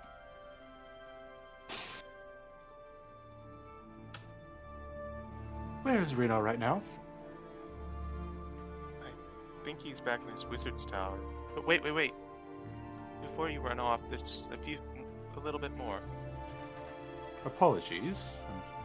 You can definitely see that, like, the moment he sits down, his leg is twitching. Flight knows what Corvin is up to, so she's just like, yeah, that lines up. I'm not gonna lie. I was about to say he gets up off the table, and you read my mind. So, as far as when I left initially, I was hoping to return to my tribe one day, and well, that's not gonna be possible anymore. In a way. In two ways, actually. My tribe as I knew it is long gone, but she just kind of holds up and kind of pets Toshi. But I don't have to look for them anymore because they're all still right here. Should we insight, see if we get what that means? Sure, go for it. Anyone who wishes to can. I mean, she's stated more than once that we're family. Alright, let's do this. Nat 1! That's a 2. Insights. Good insight from Diana, 23. Yeet. 21! 16. For everyone except Corvin, Corvin sort is of comes to the seething with rage. conclusion of, oh, Toshi is Flit's family. Now, it's kind of hard to tell if Flit means, like, literal family or, like, metaphorical family. But she does mean family. Corvin, you don't fucking know. You're too busy sitting there just fucking twitching your leg over and over again. You're just like, He is- all right, He is vibrating for the moment to when they break, and he's gonna make a mad dash for the tower, Yep. wherever it is. Sarah's going to look over at Rovan. So, you realize this means if you had killed him, we would have had to kill you, right? I wasn't going to kill them. I was going to just bop them with axe. That sounds an awful lot like killing, Rovan. Not when you use flat end of axe. It's only sharp end that causes killing. You guys see a I just- servant walk by with a bandaged head. Sorry. I just got this image of Ravan just running down the hall and being stopped. It's like, I was only going to hit them with Babushka a little, and then the Babushka immediately lights up. Whoosh! Oh shit! A lot? Oh shit! And just immediately shoves it into water. No. If I was a petty man, I'd immediately point back to, I'm going to flay you alive. But I'm not going to in character. Okay, Sarah will. No, please. Okay. There's one more thing. And this is the part that probably involves you all the most. Now that Falu is gone, Corlador is probably going to send more people to get me, much more aggressively than before. And Well, yeah. knows where I am. That is very concerning, and I mean, Reno eliminated her second in command, her right hand essentially, and now there's a power gap of hunters or whoever she sends out wanting to prove themselves. Mm-hmm. And, well, I don't have anywhere to go to be really safe, except with you guys now.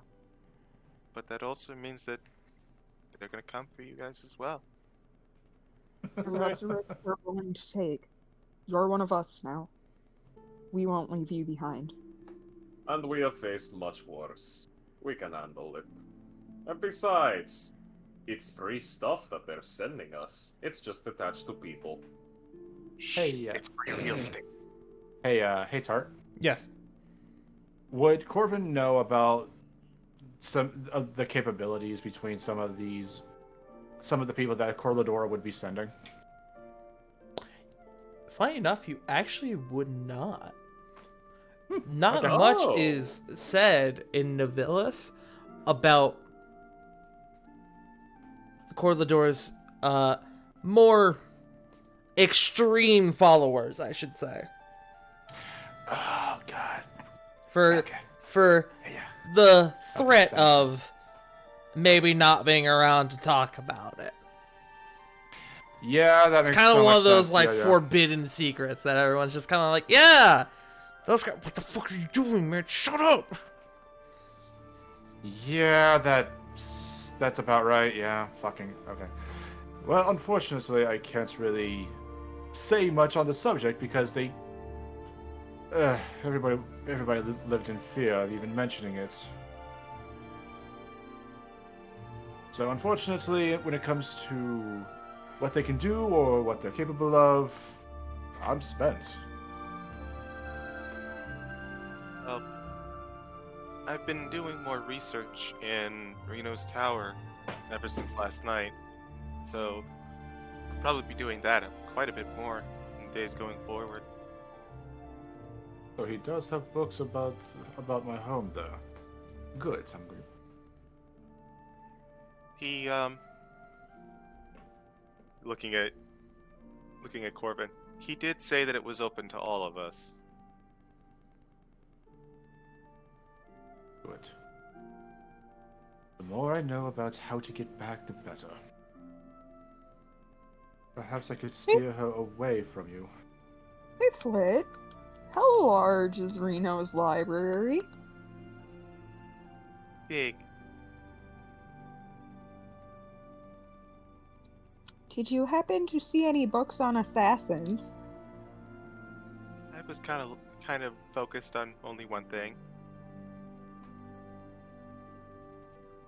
Fair enough. Where did you say this tower is?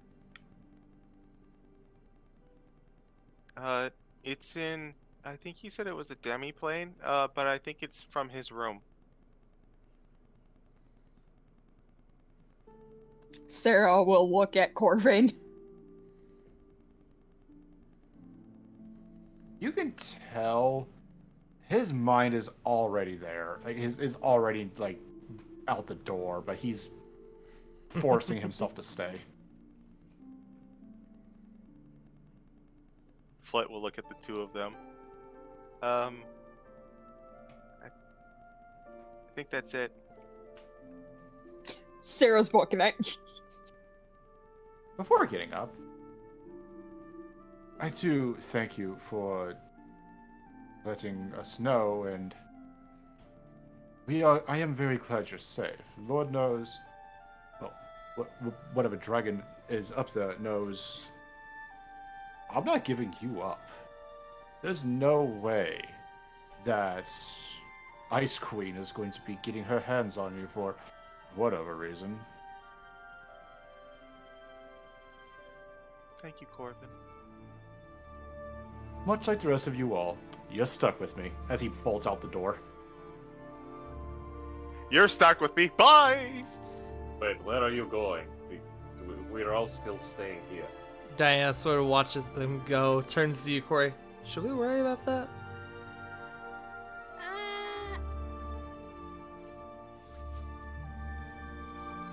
Hold on.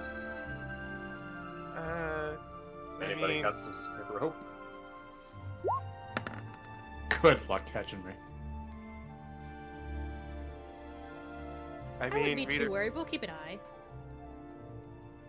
Reno did say it was open, so how much trouble could they really get into? Oh, I forgot to tell him about the urn. The What Jared? about? What? the urn? You remember how I said that Reno has Falu's soul? He also has the urn containing the body's ashes, and they should probably not meddle with that while they're looking through books. Ooh, nice urn. Ooh, So what? nice urn! I Look can't at my resist. football! Oh Bury god, it's full of it. ash! What is the I- furthest from messing with it that we can get? Do we just bury it? Blow it up? I mean, That it's is got- the opposite of not messing with it. I said the opposite of messing with it. There's nothing to mess with if it's gone. But you haven't made it gone. You've just made it. You've just aerated it. If I may, Yes. Yes. Reno used a spell on it, so I'm going to assume that whatever spell he used is vital for the soul thing, and he probably needs it. Or Hmm. alternatively, even if he doesn't need it, it needs to stay far away, and it's in a demi-plane right now, protected by Reno. So it's pretty Oh, far so out it of stayed the there. way. Okay, so it's. Oh, okay. Oh, so it's not buried in the ground, but it's buried in a demiplane. You got it. Alright, so it's far away, but it's also very far away. Yeah. Yes. It's far away, but it's also very far away. Put it on a shirt. Title of the episode right there. One. Far away, but very far. Oh. It's it's from way in the past, but far away. Long ago in a distant land. Long ago in a distant Okay. land. So, as you guys are having this conversation, Corvin and Sarah, go ahead and make investigation checks for me. Can do. See if you can find Reno or his room. Investigation 19. 19? on 11. That should have been a 17. Fuck you. That should have been Yeah. 17. Do you want to count it as a 17 anyway? Because it should have been. Guess fuck them. Fuck you, roll 20. No, let's not It's fine. stir the ire. So, Sarah.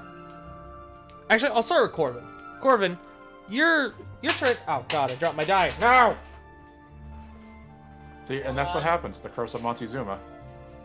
So, Corvin, I get you're it. trying to follow Sarah in her footsteps, and you kind of lose track of where she went, and you don't find Reno's room, but you do find Reno, who's just kind of walking up and down one of the halls.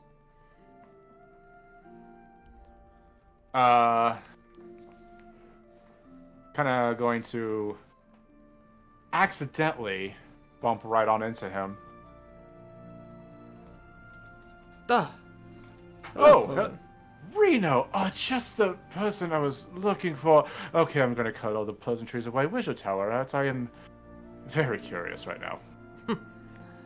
If I told you, then come this way. And he begins Hey, Sarah, to, this way. and he begins to guide you over to his room. Sarah, you don't find Reno, but you do find his room, which does have a big arcane symbol on it. Not even going to bother knocking, just going to burst right on in. Cool. Go ahead and give me. Let me see. Where is it? Go ahead and give me a dexterity saving throw.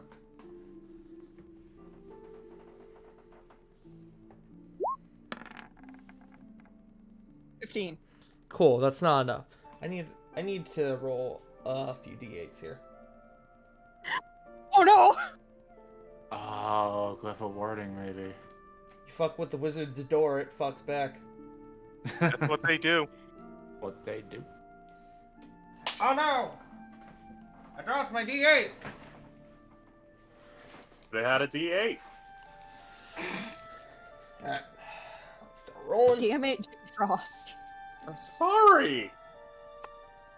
I'm on a roll today. Yes, you are. Roll 20 specifically. Ah! Now We had roll a good- initiative. We had a good warm-up session with the Sable puns. Now Yes. this is a dex save, so you will take half damage because of your evasion ability. But I don't think she has that. does she not have that? Is it level 7? She took a She's level a- in Ranger. Yeah, level 1 ranger. That's right.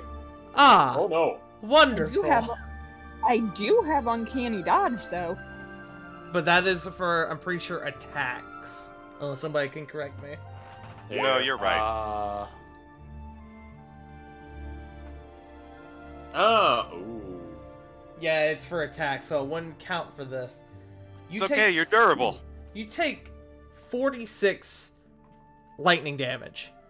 As you grab the doorknob and you turn it, the arcane symbol on the door glows, and a giant bolt of black lightning shoots out from the center of it, straight through your chest. So, Ow! how much Oof. damage do you take? Or how much health do you have altogether? 6 points. Still alive.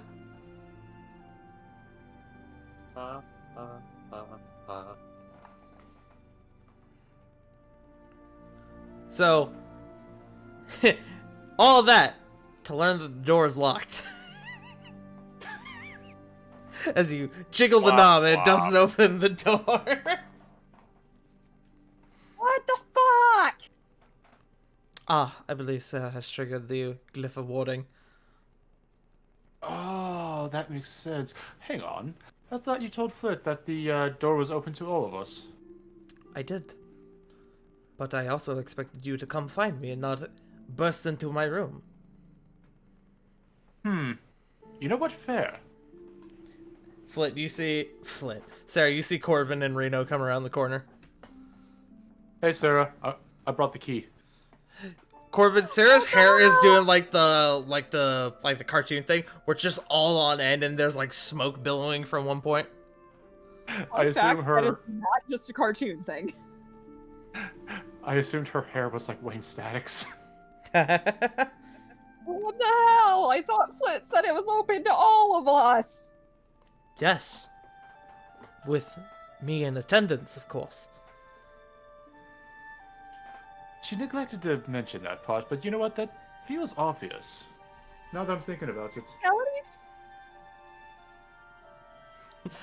Reno comes over and he pulls out a key and he unlocks the door and he turns the knob and he opens it so you both can enter.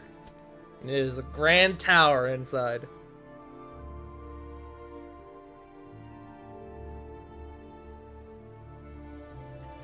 Sarah's going straight to the books.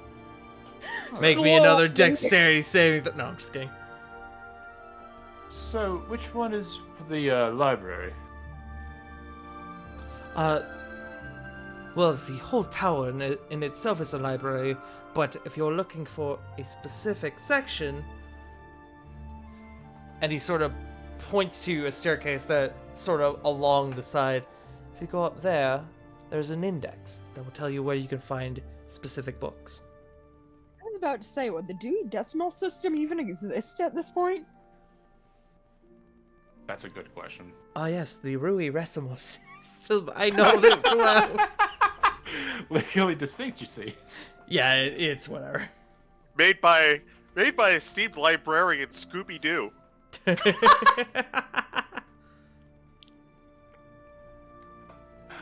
Okay. Corbin would actually go towards the index and try and find anything involving Feywilds, plane shifting, and I guess where the breach between either Feywilds and Prime Material would be the weakest, if there is any. So, as you come over to where Reno instructed, you see that there is a single pedestal, beautiful little marble column pedestal, with a rather thin book on it. And you look, and the book is empty. And you're thinking to yourself, oh, okay, weird. And as you touch it, the words begin to appear on the book. And it tells you the specific location of this thing you're looking for. Like the specific location of like where it would be the weakest? Specifically where you can find the books on the subject that you're looking for. Oh! Sorry, okay. I should have clarified.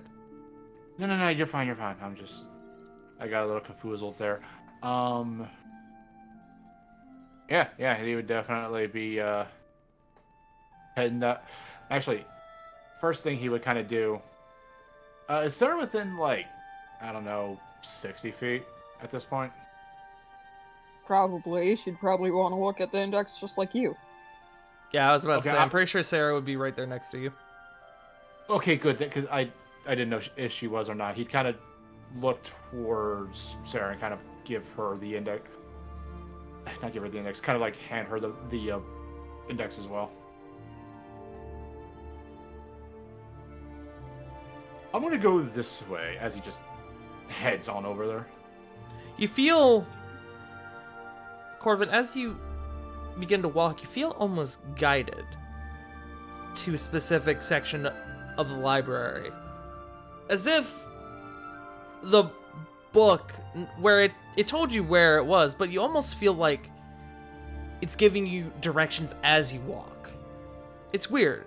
It's like you know the exact location of where you're going, as if you've been here before. Hmm. Oh, alright. Holler if you need me. Yeah, he's just making a beeline towards there. Okay. Kind of, he will feel a little weirded out that it's possible that he's been there before.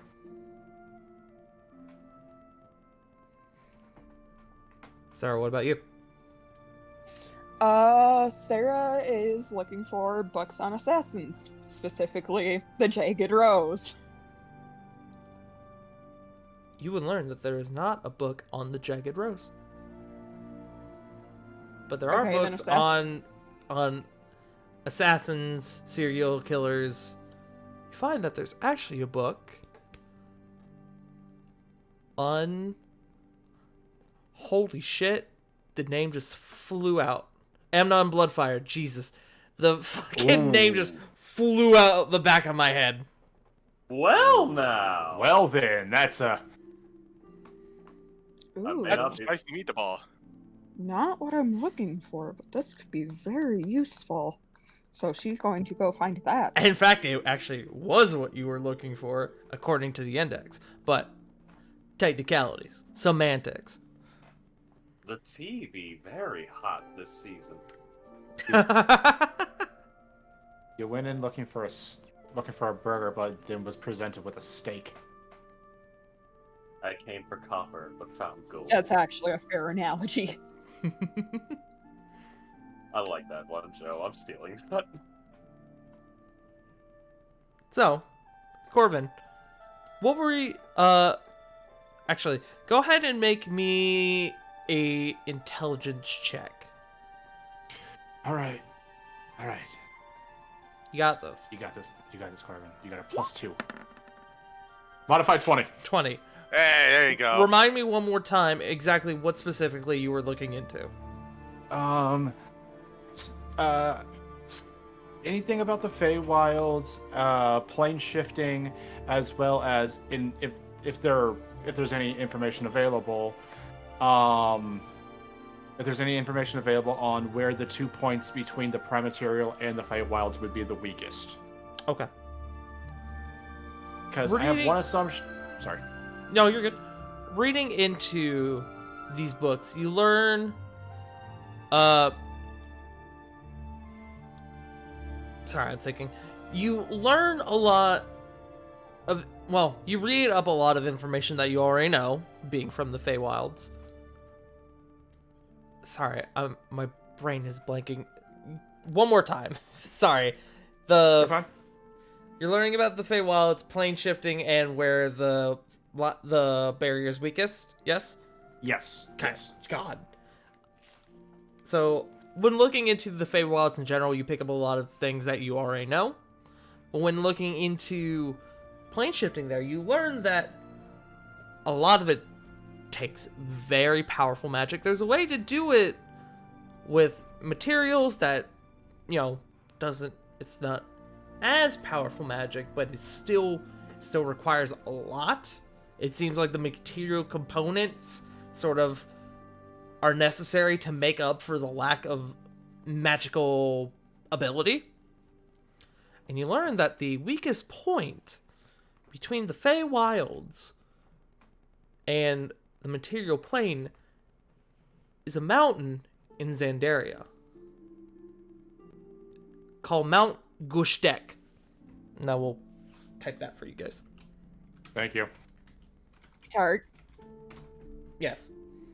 you shouldn't take your own name in vain like that. Okay. You said God. I did say One- God. One of the 10 Commandments is I will don't do kill. what I want. Okay, you know what? You can't tell me what I can and can't do. I'm God. Depths. Where was It's this up- mountain again? That's Sorry, fine. It's opposite that. The mountain is in Xandaria.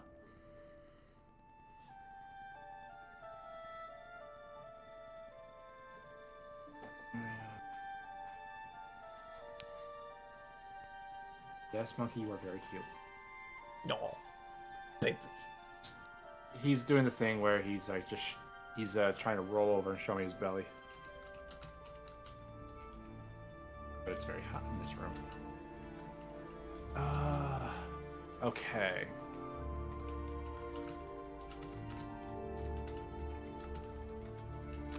Kind of looking over the information. He kind of just mumbles to himself. That's the weakest point. How hard is it going to be to get from Dragon's Reach to back to Nevillis? Ugh. And just mostly trying to read up on, like, just trying to continue to pour over stuff. Okay. As you're doing that, Sarah, go ahead and make me an intelligence check.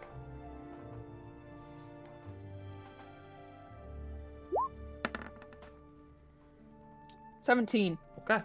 What specifically are you looking into? Everything I can learn about Amnon. Okay. Reading on this book about Amnon, you learn that hundreds of years ago, as you learned, he was a serial killer who originally actually was one of the God, we're getting to the end of the session, so my brain is just on the fritz apparently. He was one of the greatest individuals to work with the God, my brain. I'm sorry. I slapped my cheeks. We're good. Okay. Slap. Do not hit yourself. I do what I want. You can't tell me. You can't tell me what I can and can't do. But Amnon lived in Devlar originally, specifically in Vanar, and he actually was one of the greatest freelance workers, also known as mercenaries. Say that again? Where did you say he lived? Vanar in Devlar, where you guys were before.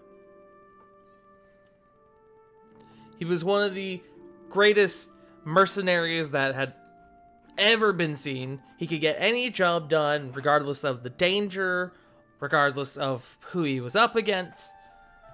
He always got the job done, but for some reason, after a while, he just went fucking berserk and just, rather than killing for the job or for money, he just started doing it for the hell of it. And he killed hundreds of people before he was ever caught. You read up that there was a small town in Asterios that he completely annihilated the entire population of in a single day.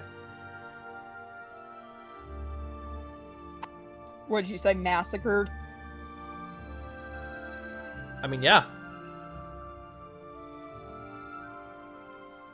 I'm getting John Wick vibes off of this. Is the name of that town, Amer- The name of the town would have been, I'm currently pulling it up. The name of the town would have been Maria. So, it's essentially Maria, except not. Or Mariah, if you will. Oh wait, sorry. No, there is an H. I had to double check. Maria, which you know, is not on the map. But it was in the Iron Dominion.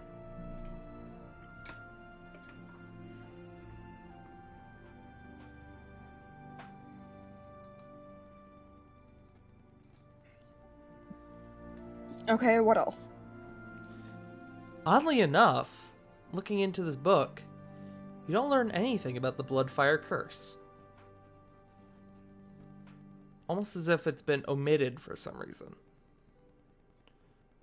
Is there like ripped out pages? Or... No, almost as if it was never written in the first place. What date was this book written? It would have been written 411 FA. So Do I know- well over 100 years ago. Do I know when the curse was put on Amnon? You don't.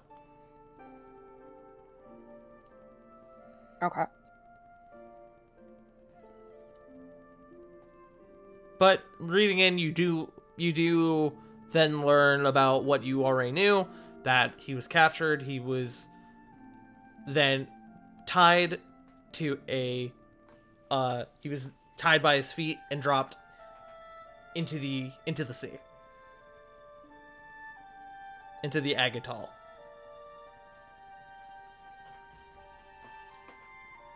Right? Was it the Agatal? I might be mixing up my information. He's dropped into the ocean. It doesn't matter where, it's all the ocean.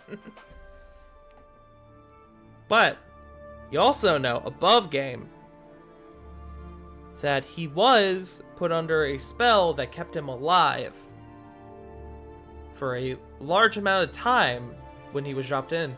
The book omits that.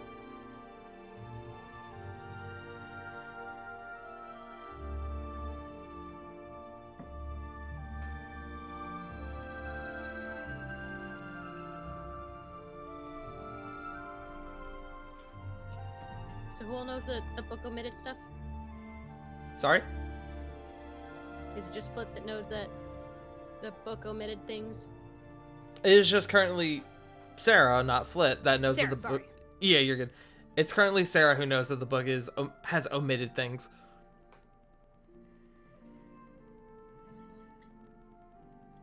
Not to take up too much time, but once he's done with kind of reading up, Corbin would like to try and run into Reno again, or if he's in the tower. Let's see, is Reno in the tower? Also, I do apologize. I realize we are running a bit late, but Oh fuck! it's all right. Reno is not in the tower. Okay, because at that point, Corbin will send a message saying, he'll start by saying, "Hey, it's Corbin. Whenever you are questioning Follow, please let me know. I have 1,000 questions for him." You are going to, because you are technically in a different plane of existence, you are going to have to roll for it.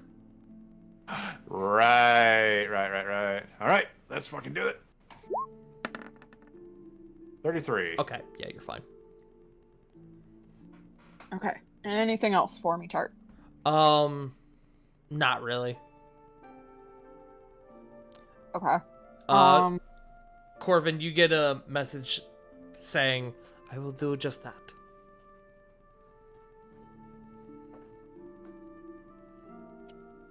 I assume this was the only book on Amnon. It seemed to be a biography on Amnon and the things he did. There are other books, but none of them really give you much more information that this book didn't. Okay. Are there any books on the Hellfire Assembly then? There is the book, The Hellfire Assembly, which you guys already have. But no other ones? Not really. Okay. Nothing specific. There's like books on cults and like cult traditions and all sorts of things. There's stuff sort of relating to it, but nothing specifically about the Hellfire Assembly.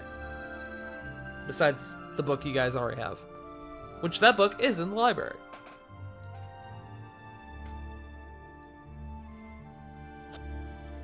Okay.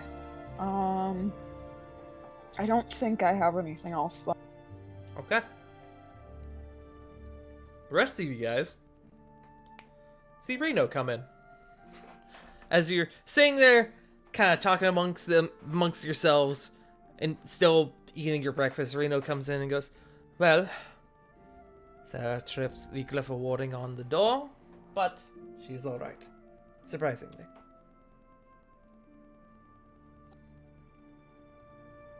That sounds like Sarah. Shut up, Flit! You would think a rogue like her would check for traps, but I guess that is not always the case. Sometimes the younger ones are a little too headstrong. Ambitious, I understand. So, how are the rest of you doing? Are you alright?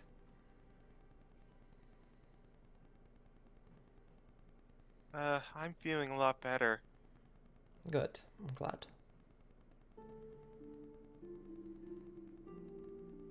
So for reference, this is Reno, Flit, Diana, Corey, Jericho, and Ravon. Everyone except Sarah and Corbin.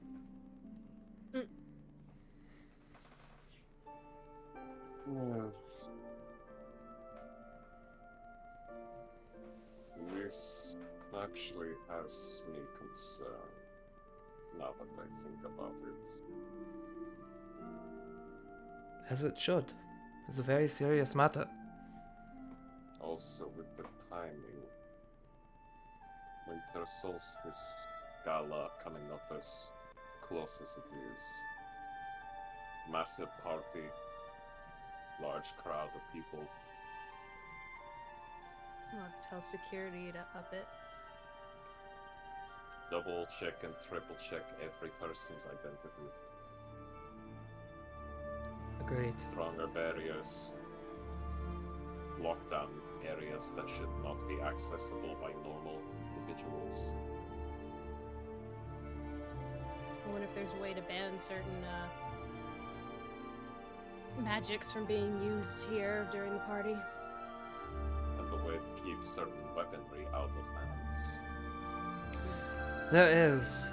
The difficulty, though, is that in the event that something does happen, those safeguards could affect you all as well.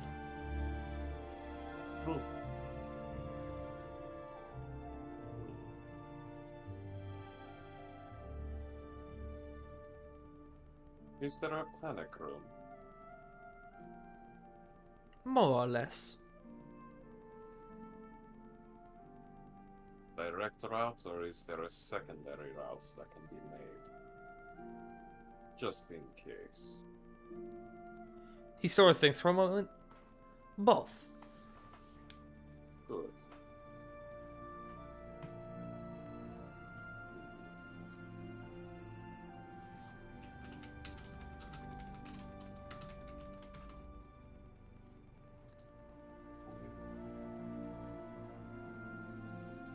I know we are looking forward to this event, but now I have a bad feeling something might happen.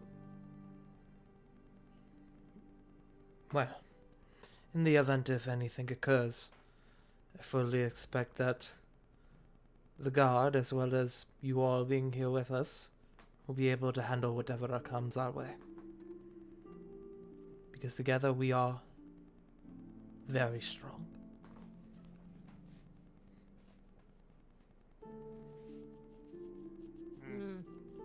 Indeed. You know, we are very strong together.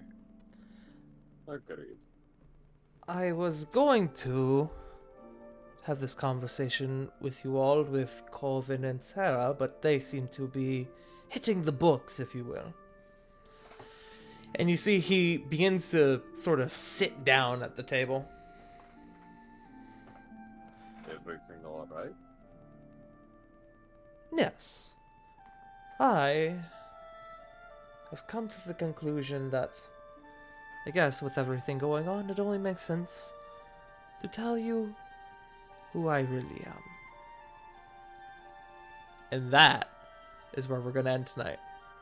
Oh, Good old cliffhanger! No, you! fucking. Listen here, you cheeky little waffle. Oh man, it makes me feel so good to know that you guys are so sad that I'm wrapping up a session, because while it does suck, it makes me feel really good as a DM. Yo, we love your shit, Tart.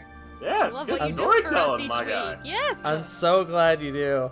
And I'm really trying my best because, again, while all the shit I had, all the events I had planned, it's completely random what comes and goes. That's why you guys are rolling. True. True. And we still have another session for it. Yep. You guys And have, at this point, you guys we're still have getting 1 to- week until the Osterios Winter Gala. 7 days. At this point, we're getting into uncharted territory too, aren't we? Mm-hmm. Yeah, soon you guys will be passing the point that my IRL group, who I ran this game with for a while, only made it to the gala. After a while, we sort of put the game on hiatus, and so after the gala, it's unexplored territory. So Yes, what the you're saying? What's up, CJ? Is it they all died at the gala? No, they did not all die at the gala. It was because we were doing 2 games a week, my game and then our main DM's game, but we had to bring it down to once a week, and so we dropped my game. So what But you're truth be saying is, told, you guys are doing a lot that original group did not do, because I've gone back and I've edited shit. Mm. Oh. Really? Yes, You there's a worked for it. lot you guys have done and seen in this game that they never saw. So whenever So- we They didn't decide get the to, bowl of many soups. they did get the bowl of many soups. That is true. I'm curious, have you ever shared the link to these sessions with them so that they could see what we did? No, Oh.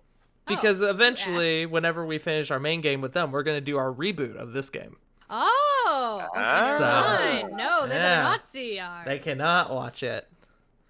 They're not allowed. so hey Tart. Yes. So what you're saying is, at this point, we're past the point of no return, no backward glances. Smile. The games, our games of make believe are at an end at this point, huh? Jesus. Dude, regardless of the joke, I think we were way past that point at, like episode 13. What point? True. You guys The were past point- that point at episode 5, where you guys Past took what up point? Nexus. Oh, I say 13 because I remember you telling Punk and I that that was the point where you weren't going to be guiding us anymore. Oh yeah, It that was- was the we point we where were I wasn't going to be beyond helping the you guys as training much. wheels. Yes, that was where the training wheels were off and you guys were going.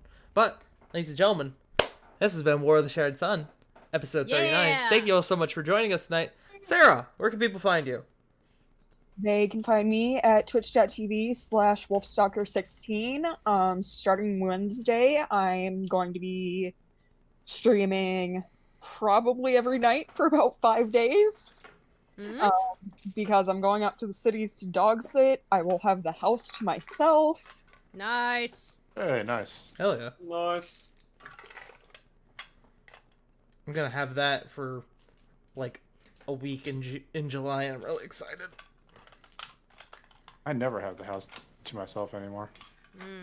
Fucking Because same. you're a dad and a I'm a husband. dad. Yeah. Technical husband. Yeah. Yeah.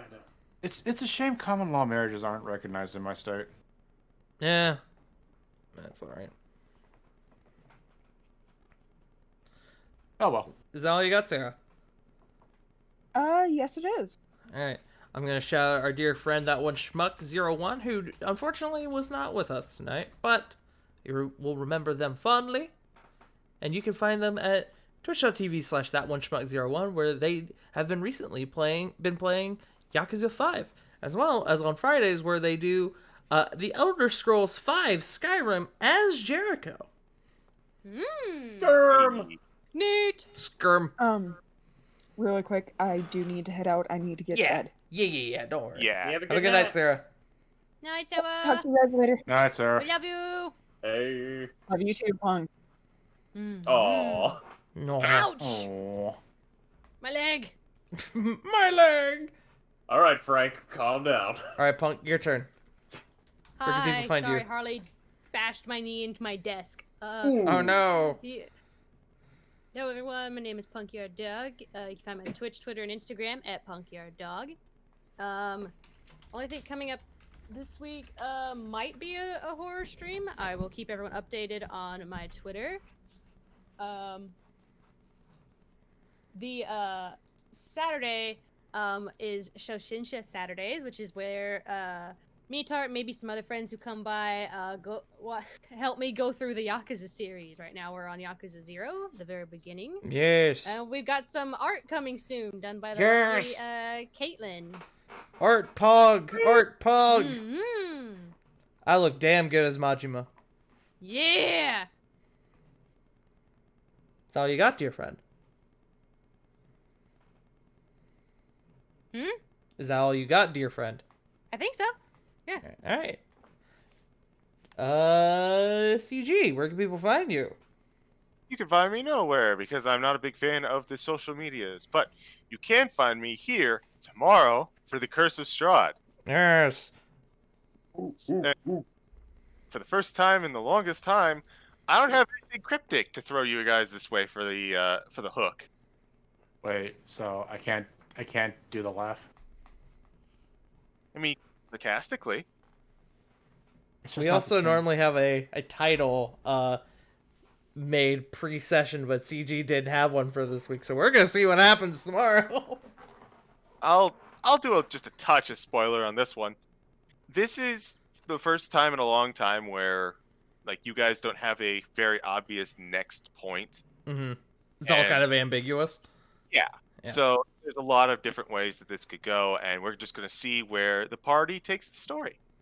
CG did get So- the guide to Ravenloft, and there's a plan for some of that stuff later down the line. Love Smile. that guide. So it's just going to be a nice, chill, relaxing, huh, bros?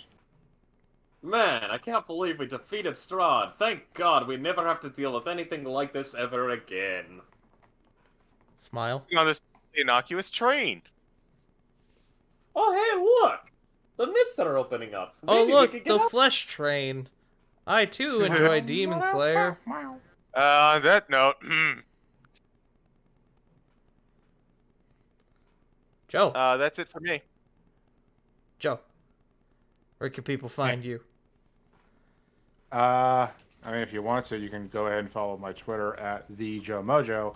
But do me a favor there, chat.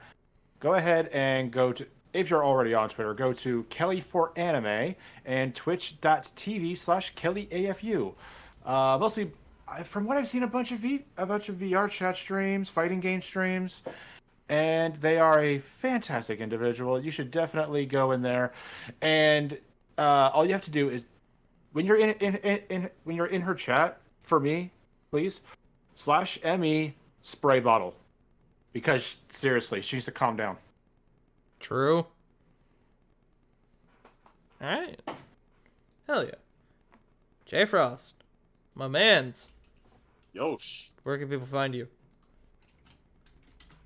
You can find me at twitch.tv/jfrost747, where this week we'll be redoing and recapturing some lost momentum from last week's lack of streaming. So we're gonna be getting closer and closer to getting our perfect little house in Valheim. Gonna be streaming a little bit of some Overwatch with a couple friends. Probably do a little bit of Titanfall 2 and some Blood Bowl. And other than that, 5-day vacation from work. Hell yeah. Vacation's all I ever want. Hell yeah. Amen. 2 days with the missus, 1 day with the family, and 2 days of miscellaneous bull. Hell yeah. But where are you gonna be tomorrow, J Frost? You can find us here at the Curse of the Strahd at hashtag. Did I say hashtag? I mean /say. Hashtag. I mean at hashtag too, because let's face it, that we need to get this trending. Farting tarts, you know, because from what I hear, they're pretty awesome bean, if you know what I mean. I mean, Who? come on. Farting tart. I mean, have you heard this guy? He sounds like an absolute Chad. Sounds You know. like a tart who farts. You know, Again, sounds like a Chad though, like an absolute like S-tiered Adonis. do you know why this tart is always farting? Because it's filled with good beans. God damn it. Damn, that's a good Nice. line. That's a good one. That's a real good line. I can't even deny That's- that one. That's a real good line. That's something to go out on. Fuck. That really is. Very funny. Yes! It makes the return! Yay. Thank God I didn't drink anything. All right. Is that all you got, man? Yep, that's it for me. All right. And of course, you can find me here at twitch.tv/ I almost said Punk Hero Dog. Twitch.tv/Farting Tart, where tomorrow we are doing, again, The Curse of Strahd, which I am excited for. And then later this week, we will be continuing our journey into Yakuza 6. I don't think we're going to finish the game this week, but we are going to play it. I also know that this Friday, fucking, The World's End Club comes out, and I want to play it because it's by the Danganronpa people, and I'm excited. But, ladies and gentlemen, it's Monday. It's Trials of You know what Eidos that time. means? Oh, hell yeah. Is that this week? It is. Yeah! Nice. And look at that. I managed to do the command correctly. Hell yeah. Oh, shit! But go show Jake some love. Yeah. Let him know Give who him sent love. you. Did you just shout out Lime's love? Oh, did I? Whoops, I didn't mean to do that. I think I still had that tapped up. No. Go ahead. I had that Go ahead. typed Shout up out the from, lines emotes. Shut up. I did. Never. I had You're Esso stuck with me. typed up for the things, but then Tart kept beating me to it, so I said, "Fuck it, whatever." And I forgot I had it typed up. But go show Jake some love. Let him know who sent you. I love you all. We will see you all next week for War of the Shattered Sun, episode 40. Ladies and gentlemen, have a good night. Good night. Not.